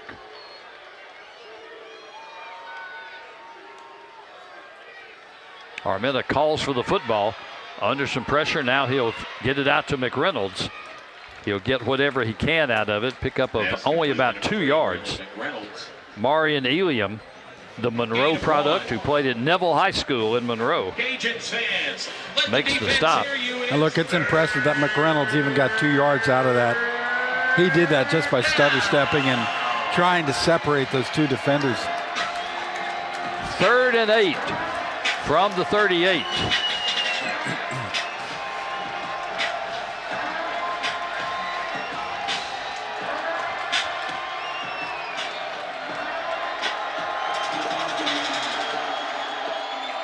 Palmer-Smith is in the backfield with Armenta. And flags before we get the snap, and ULM's going to get hit for another illegal procedure. Kaliam Crosswell gets tagged that time. And the Cajuns caused some of that, Dan, because, I mean, they were looking to send 2 or 3 extra guys from the left side, the strong side of their defense. Clock will run again inside 10 minutes, as now it's 3rd and 13 for the Warhawks.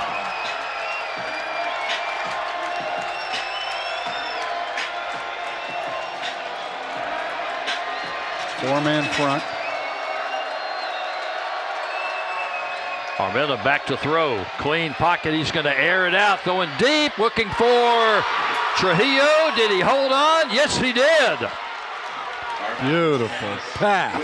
Trujillo with his third deep catch of the day. He got behind Brent Gordon.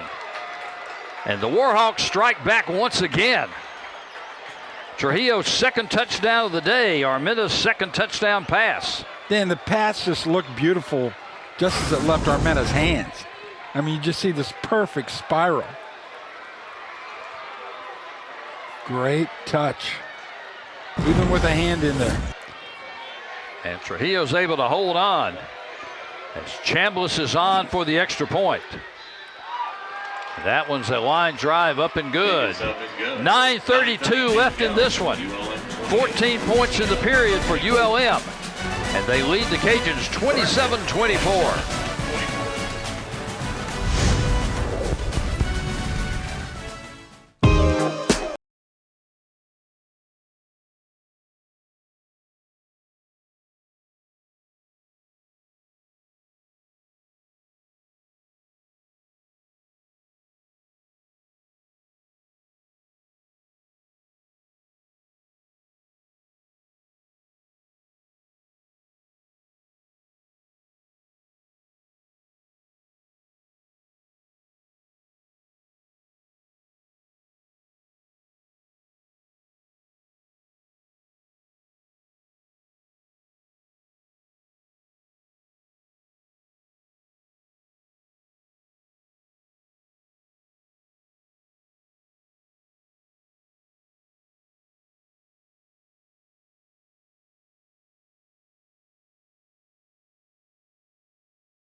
It says end of November, but right now it's the 4th of July here in the fourth quarter. Fireworks everywhere. Jonathan Bibbs with a long touchdown run to give ULM the lead. Bill Davis with a 76-yard burst on 4th down. Louisiana back in front. But just a moment ago, Armenta to Trujillo, their second hookup of the game. And ULM back in front, 27-24. This one's on the sideline. It's Shelton Sampson who makes the play over there, and he's going to get snowed under. Kickoff return by number 6, Shelton Sampson Jr. Wondering if Sampson shouldn't have let that one Let it go out of bounds, and I don't know exactly how close he was, but probably didn't take the chance. You know, we haven't talked about one game in the Sun Belt going on right now. They're playing for the Sun Belt West Championship in Hattiesburg, as you see Sampson just staying in bounds. But Troy and Southern Miss are playing in Hattiesburg. The winner there wins the Sun Belt West and gets to play James Madison in the championship game next weekend. And right now, Troy leads Southern Miss 14-3. They play in the third quarter, as you see Walker Howard back out at quarterback. And we get unofficial word that Lunch Winfield has some kind of injury. Howard has to reverse field, looking for some running room. He'll pick up maybe a yard before he is hit hard. Quarterback keeper by number 4, Walker Howard. Pickup of 2. Tay Woody is there on the tackle. Yeah, met by 3 big guys.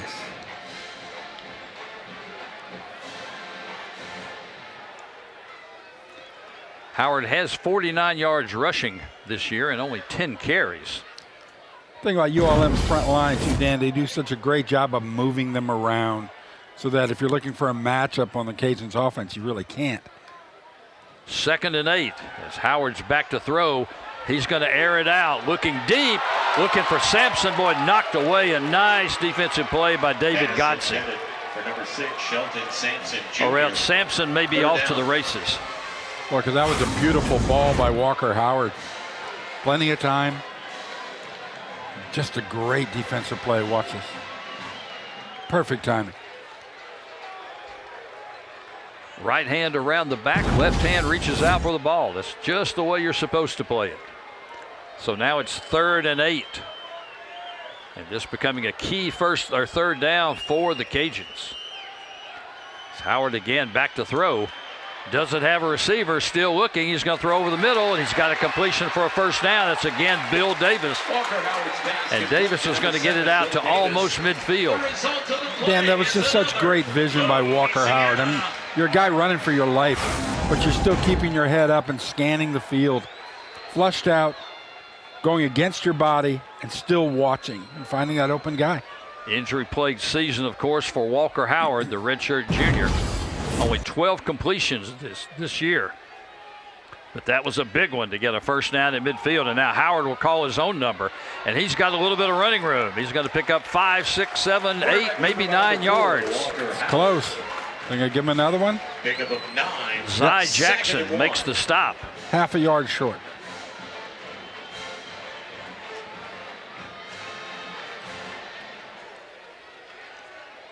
It'll be 2nd and just about a yard from the ULM 41 as we reach the halfway point of quarter number 4. Howard will hand it off to Davis, and he is hit. He got a little bit of forward progress before being thrown back, but I still think he's going to be short of the 1st down. Nice play by Kevonte Wells. Kevonte Wells, product of Jackson, Mississippi, preseason 1st team All-League. You know, I know he's following the play and following the hole, but boy, if he'd scooted off to the right, he had 5, 6, 7 yards. Wells leads the ULM defensive front in tackles this year. There's Lunch on the sideline. Lunch Winfield. Is he holding his hand? Or some kind of injury, apparently, is the word we get from the sideline. Davis will have the 1st down. On the delayed handoff to number 7, Bill Davis. And he'll be inside the 40 to about the 38. Well, ULM swaps out 4 big guys for 4 big guys. They are a physically impressive-looking bunch in that defensive front. Davis now with 108 yards, most of it on that 76-yard burst, and he'll get the call once again. And he's finds some running room. He's got a seam. He's inside the 20, down all the way to about the 15-yard line. Jalen Foster makes the saving tackle. But Davis has the Cajuns in the red zone once again. And it's really Davis's speed, Dan. Didn't quite get the block. It looked like ULM was doing a nice job of trying to string that out. But Davis had that extra burst of speed, and he's the guy that was able to turn the corner and get another 10, 15 yards. Just the 2nd time in the ball game that Louisiana's been inside the red zone. Had a couple of long touchdown runs as Davis gets wrapped up this time. Tay Woody, well, what an impressive physical specimen he is. 6'4", 315, and can move. Loss of 1, back to the 21. So now all of a sudden they're out of the red zone. Just like life, Dan, it can go so quickly. 2nd and 11. One day you're in, one day you're out. As we sneak up on the 5-minute mark in this one. Howard calls for the football. He'll keep it himself, rolling out, little quick flip to the tight end. That's Caden Jensen. Pass complete to number 88, Caden Jensen. He'll pick up about 6, but it will set up another 3rd down. Jerome Simmons, redshirt junior, transfer from South Carolina. Cajuns have a couple of really nice tight ends, Dan. I'd love to see them utilized more because they create such mismatch problems. And they're so darn strong. 3rd and 5. Again, Howard will roll out. He hits one of those tight ends, but being undercut. Nice defensive play. Right after Brock Chappell got the ball, Esther makes the stop. And now it's decision time for Louisiana on 4th and 3. With 4 minutes left. 4th and 4. I think the fans want them to go for it. Logic says a field goal. Well, Scott Brass got logic. Play clock is ticking down. Only 10 on the play clock. Try to draw them off. 4th and 3. And Bryant Vincent ran all the way down the sidelines to call a timeout. This is their first of the half. ULM's first Please timeout. reset the They've game got 2 clock left. to Cajuns still have all 3 3:40, left. 3:40. Thank Vincent's you. so much It'll fun be to 30 watch, seconds man. in late. Loves his guys. Gets them fired up.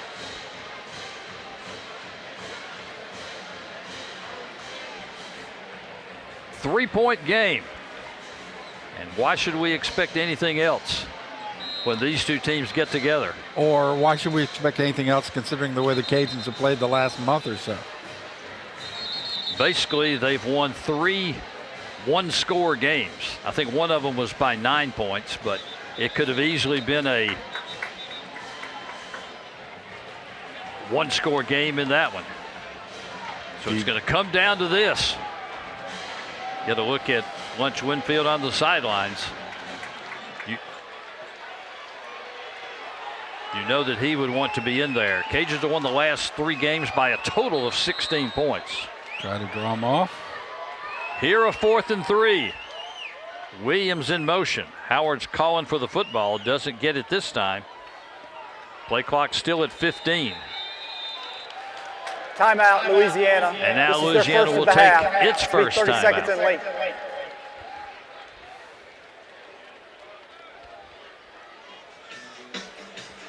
Now you got the clock down to 3:40.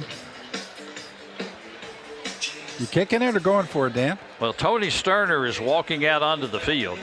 He's just about out there at the hash mark. Well, you're not allowed to answer now. So you would think he would go for it. He already has a 55-yard career-long field goal in this game, but he also has a miss from 44. Yeah, the miss was better kicked, but off target. He is 11 for 13 inside 40 yards this year.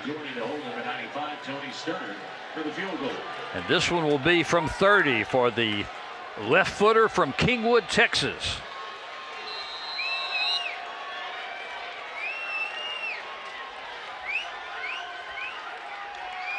Snap is back low snap. Sterner's got it up. And it is good. 3:36 to go. And we're all tied at 27 with just over 3.5 minutes left in this one. And so now you've got, the chess match continues. So Warhawks get the ball back, but their kicking game has been suspect, particularly because of injuries. So while most teams might feel like you're in field goal range, are they really in field goal range? 88 points for Tony Sterner this year. That leads the Louisiana team.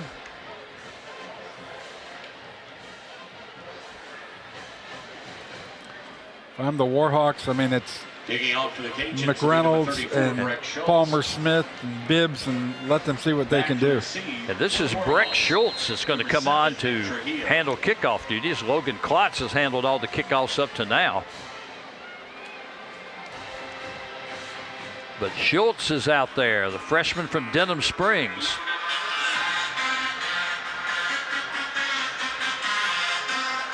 And he will boot it away.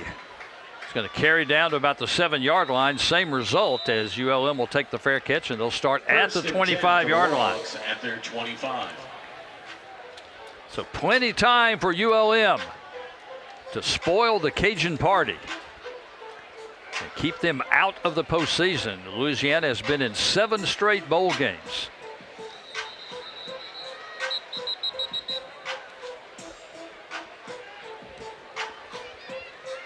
And right now with the Cajun tie, they're not allowed to mail out any bowl invitations to anybody. Warhawk football at the 25. Armetta will hand it off on first down. And a short pickup as being goes to number 6, gang tackled there is Zach Palmer-Smith.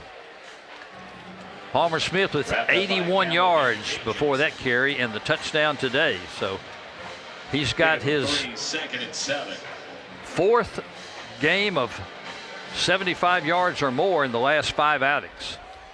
So each team with a pair of timeouts. Right now the Cajuns content to let the clock run. We hit the 3-minute mark as it's 2nd down and a long 7. And Smith gets the call again. He's going to get over the 30 out to about the 31-yard line. And that's going to set up a big 3rd down. Marion Eliam is there to make the stop. And the Warhawks going quickly. It's 3rd down. 3rd and about 3.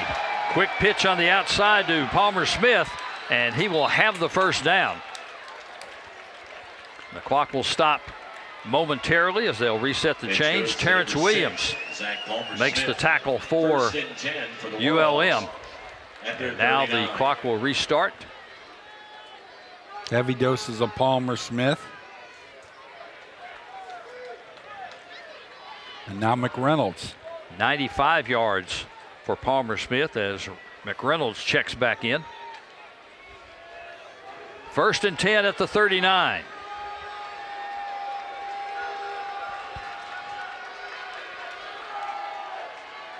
Motion man, handoff up the middle, and again a good seam. Pickup of about 5, maybe 6. That'll be McReynolds, and that will take us to the 2-minute timeout. 1:58 left in this one. 2-minute timeout. And we have decided reset nothing. the game clock to Cajuns 27, 1:59, Warhawks 27. 1:59. Back for the last 2 minutes. When we return, you're watching Sunbelt Football on ESPN+.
inside 2 minutes, and it's been a two-pronged rushing attack for the Warhawks. Palmer Smith with 95 yards and a touchdown. McReynolds with 52 yards so far today. Scott, ULM, far and away their best total offense mark of the year, 479 yards right now. And through the air as well. And then we hadn't thrown in Bibbs, and he's had a couple big runs. 2nd and 4, but this time trapped in the backfield. And on 1st and 3, Braylon McReynolds. McReynolds is gobbled up by Jaden Duggar, who grabbed a Timeout, foot and held on.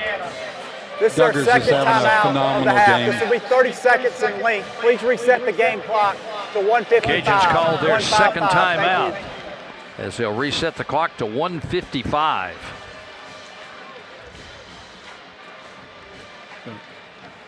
Yeah, Duggar was kind of limping off after that stop.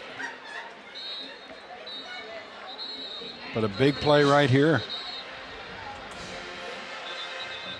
Cajuns with the timeout. ULM has Duggar. 2. 15 tackles in the game for the Cajun middle linebacker, 10 of them solos. And he has set up ULM with a 3rd and 6 at the 43.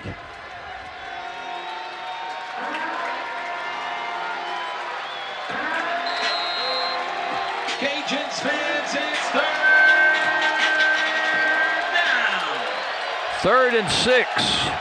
Armenta calls for it. He's going to throw it deep, lobbing, looking, knocked away. He was trying to get it to Trujillo, but Brent Gordon this time had him blanketed in coverage right against the sideline.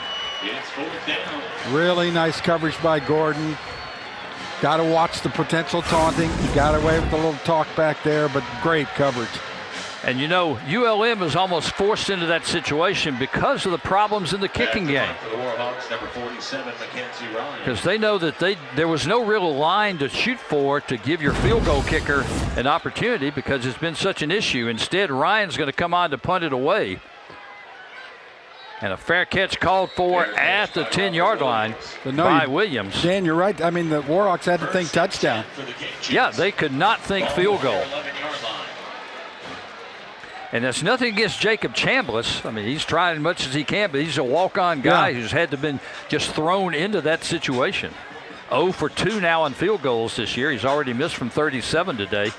His other miss was 28 against Southern Miss. So it will be Louisiana football. They're at the 10, and quite a different situation. They do have a line to reach to put their field goal kicker. Tony Sterner's already got a 55-yarder in the game. Of course, they're still a long way away from thinking about that. As Walker Howard is taking over at quarterback here in the 4th quarter. And he's back to throw on 1st down. He's throwing out here for some. Just got a little bit of a miscommunication with Shelton Sampson. And it will be 2nd down. Right direction, but a bunch of feet high.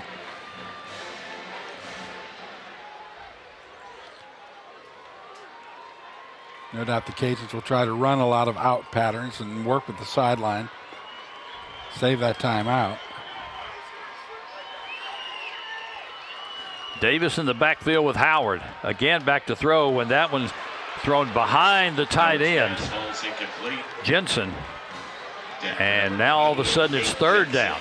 3rd down.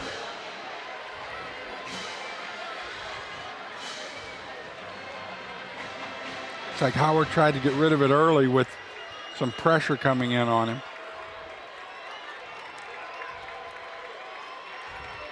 From the 11, 3rd and 10.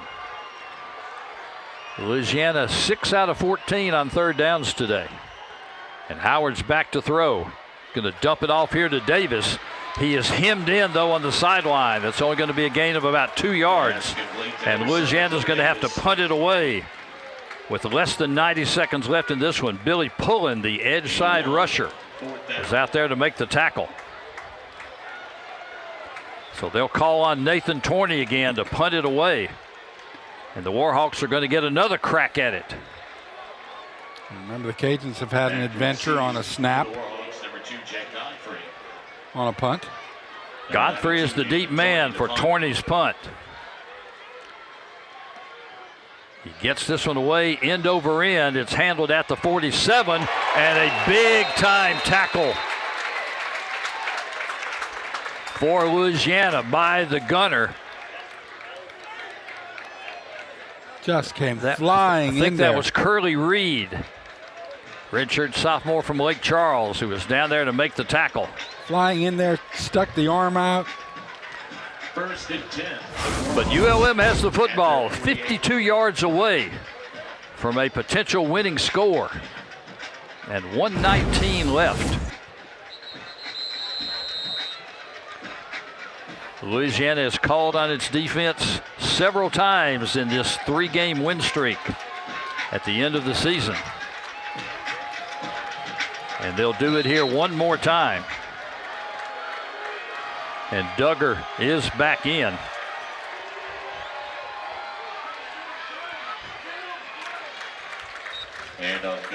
First forward to Zach Palmer-Smith, only a pickup of about a couple yards. Kadarius Miller, the nose guard, one of the 20 seniors the Cajuns honored pregame.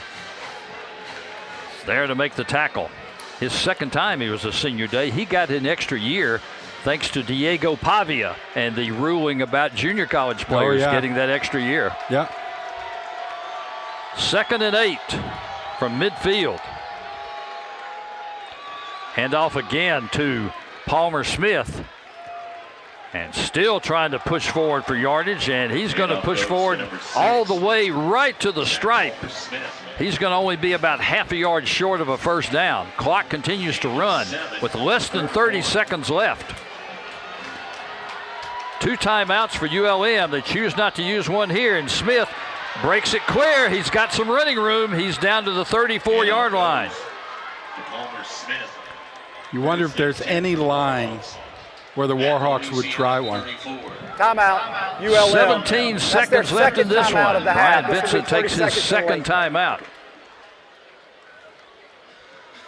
If your kicking game was solid, you'd be playing for a game-winning field goal here. If you're trying one right now, you're looking at 50 yards, 51 yards. If the shoes were reversed, the roles were reversed. I like that on the if the shoes were reversed.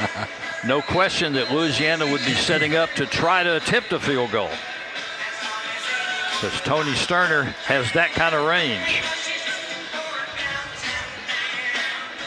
We'll see how the Warhawks play it. 17 seconds. Both teams still have one timeout.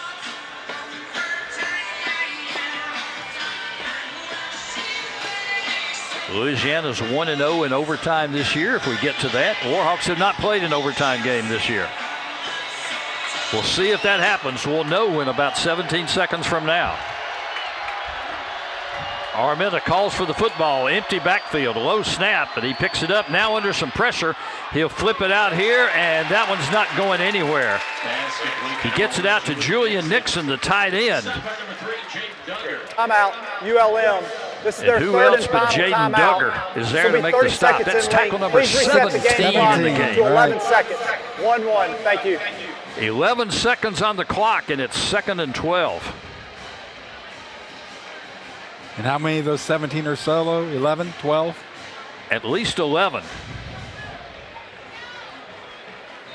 Pretty good performance for the 2-year transfer from Georgetown. He was over 100 tackles this year before we ever started play today.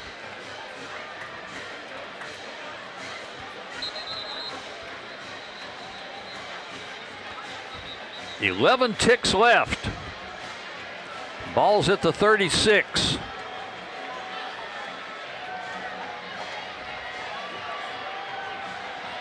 And ULM now out of timeouts. A little confusion on the play as one of the ULM Warhawks has to run off the field right before the team's lined up. Snaps back. Armenta's got it. Under pressure again, rolling out. He's going to let it loose to the end zone. This is going to be over everybody's head and out of bounds. And we're down to 3 seconds left.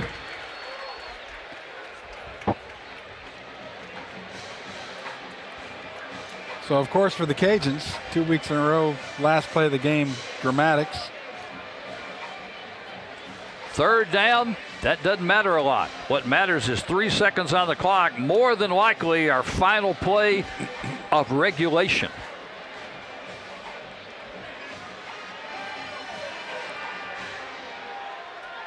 And the play clock's already down to 10. Armenta moving players around. 3 seconds on the clock. Timeout, Louisiana. And Louisiana This is their would third and use final its timeout last of the half. timeout. This will be 30 seconds in length. Might as well. You can't take it over. They might have bailed out the Warhawks a little bit there because they still had some confusion going with only 3 seconds left on the play clock.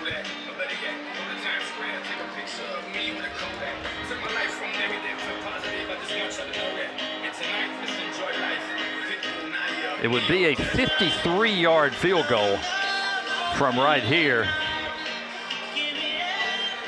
And I just don't think there's anybody on the ULM roster that's got that kind of range. Anybody that's healthy right now. They lost their kicker, Luke Stagg, earlier in the year. Anyone that's healthy and or anyone that's used to doing it at this level. Stagg had a 44-yard field goal against UTEP in that win, but he was injured after 4 games, had surgery. So now it's one more play. And we'll see how the Warhawks play it. Armenta calls for the football. Under pressure, gets run out of the pocket, but the play's still alive. He's going to launch it for the end zone, and there is a big pileup. It's going to be out of the field of play. Boy, it was caught by Tyler Griffin, but he was about 5 yards past the end line. As the receiver was out of bounds, incomplete pass. That's the end of regulation. That is the end of regulation. And we're going to play overtime. Why not? The regular season finale. Cajuns 27, Warhawks 27. Overtime when we return.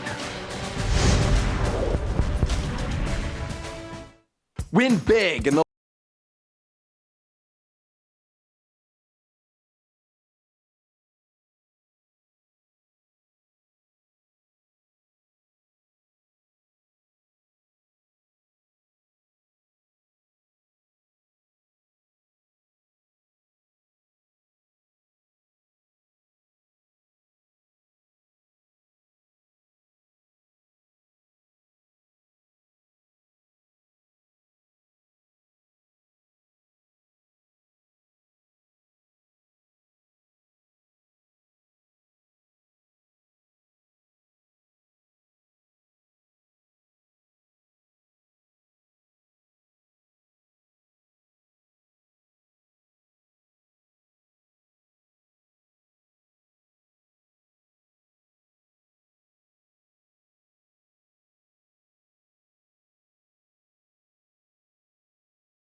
The coin toss just held for the overtime. Jaden Hamlin called the toss for ULM.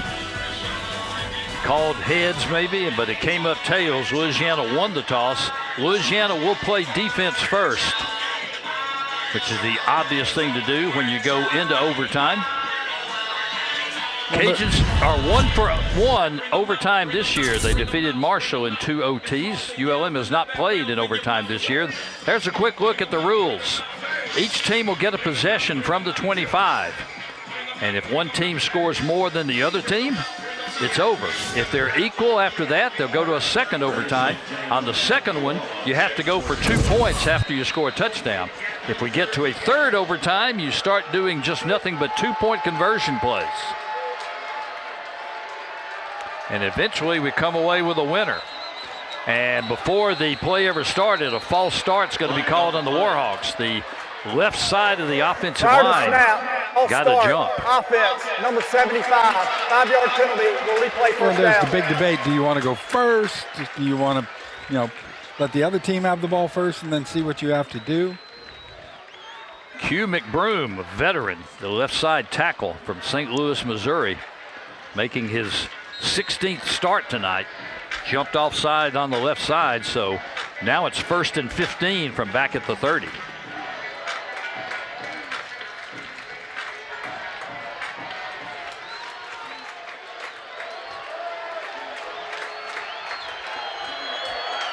Armenta with 2 in the backfield with him. And he'll roll out looking for a receiver wide open over the middle. He's got the tight end and pushing forward for more. Well, he fell down. There was a Cajun underneath him, so he never really hit the turf at the 9. That's Ryland Green with a big reception down inside the 10-yard line before Brent Gordon is there to make the stop. 1st and 10 for the Warhawks. So 1st and goal for ULM at the 7-yard line. Quickly picking up 23 yards.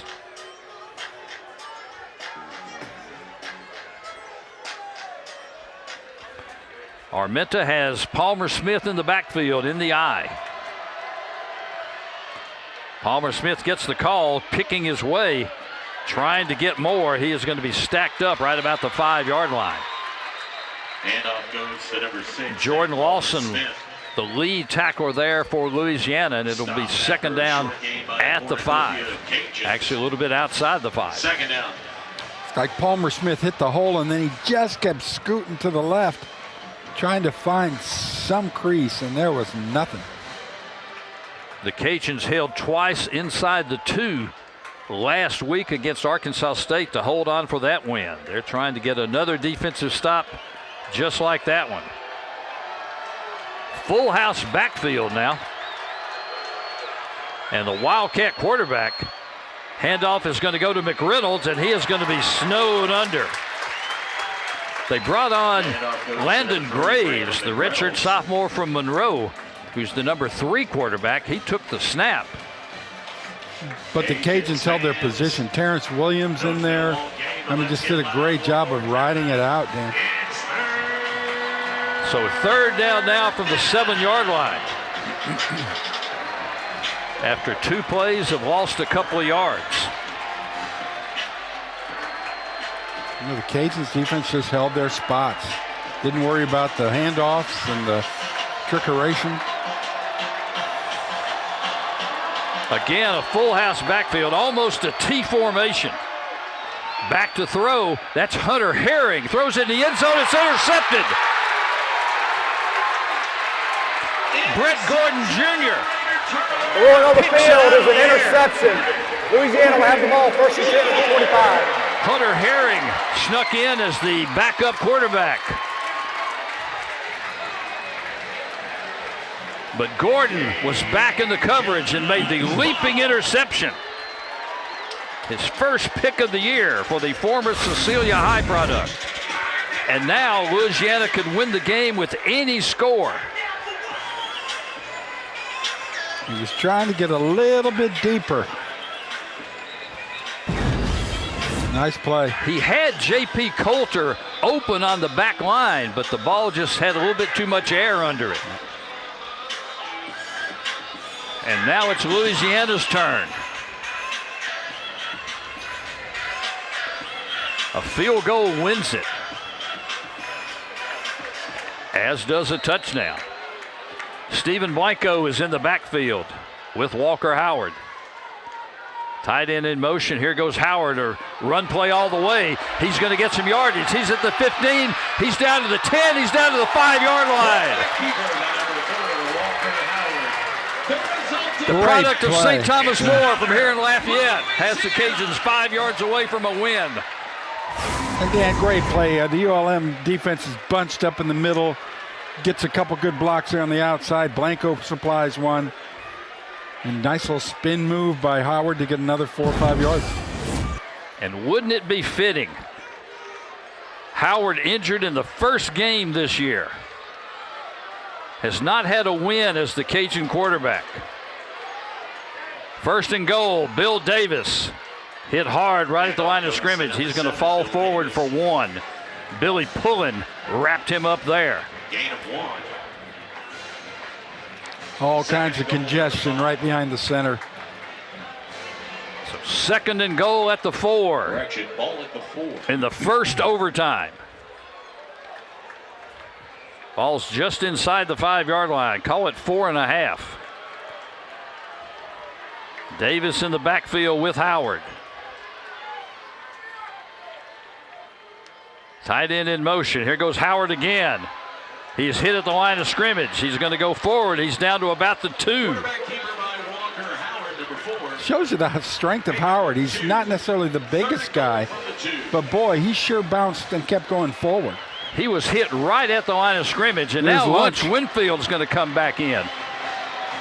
Walker Howard's getting some congratulations on the sideline after that first run put them in position.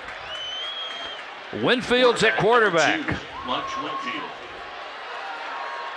Well, Lunch has more speed, so if you're trying to get around that corner. Third down from the 2. Winfield takes it himself. He is stacked up at the 1. And it is decision time for Louisiana. Nope, no decision at all. They're sending on Tony Sterner for what amounts to an extra point.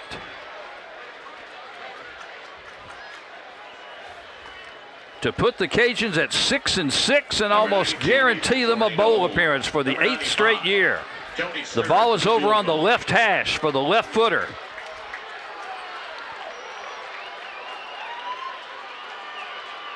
Snap is back. Kick is up. And it's good.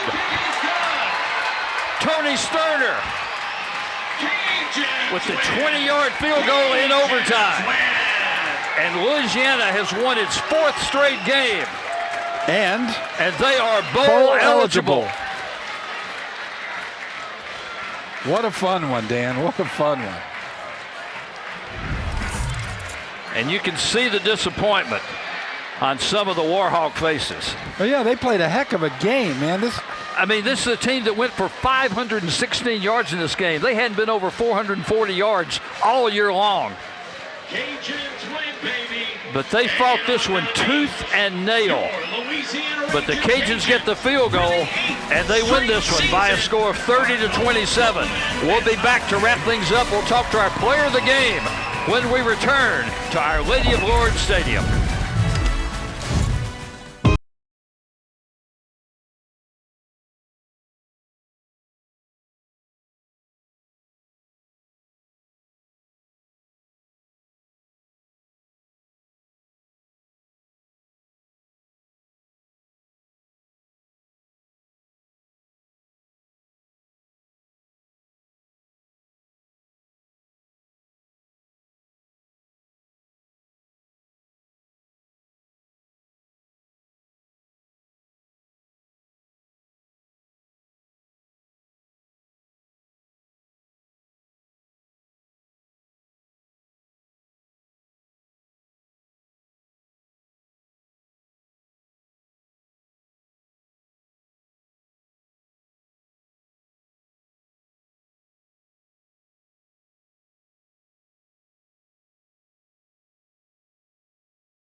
Welcome back to Our Lady of Lords Stadium, and we just had a moment out at midfield. In contrast to 2 weeks ago when there was ugliness between the Cajuns and Texas State's Bobcats, every player on both teams surrounding the 50-yard line, and the Cajuns team chaplain Eric Truel talking to both of the teams after the game. And they had arms around each other's shoulders. You saw players of different jerseys touching the back of another team and just heads bowed. You know, guys that realize it's football, but there's a bigger game to play, you know? No surprise who our player of the game is. Bill Davis ends up with 126 yards and a key touchdown for Louisiana, and he is with Ben Schaefer. Thank you, Dan. Bill, 4th and 1, 76-yard touchdown run. What went into that play call and the execution? Man, I just got to credit my O-line, man. We had a bunch of guys banged up, and, like, man, them guys just created a hole for me, man. I want to shout out my guy, Fitzgerald West, bro. My man played D-lineman, and, like, every time we get in that formation, he laid on the line for me every single time.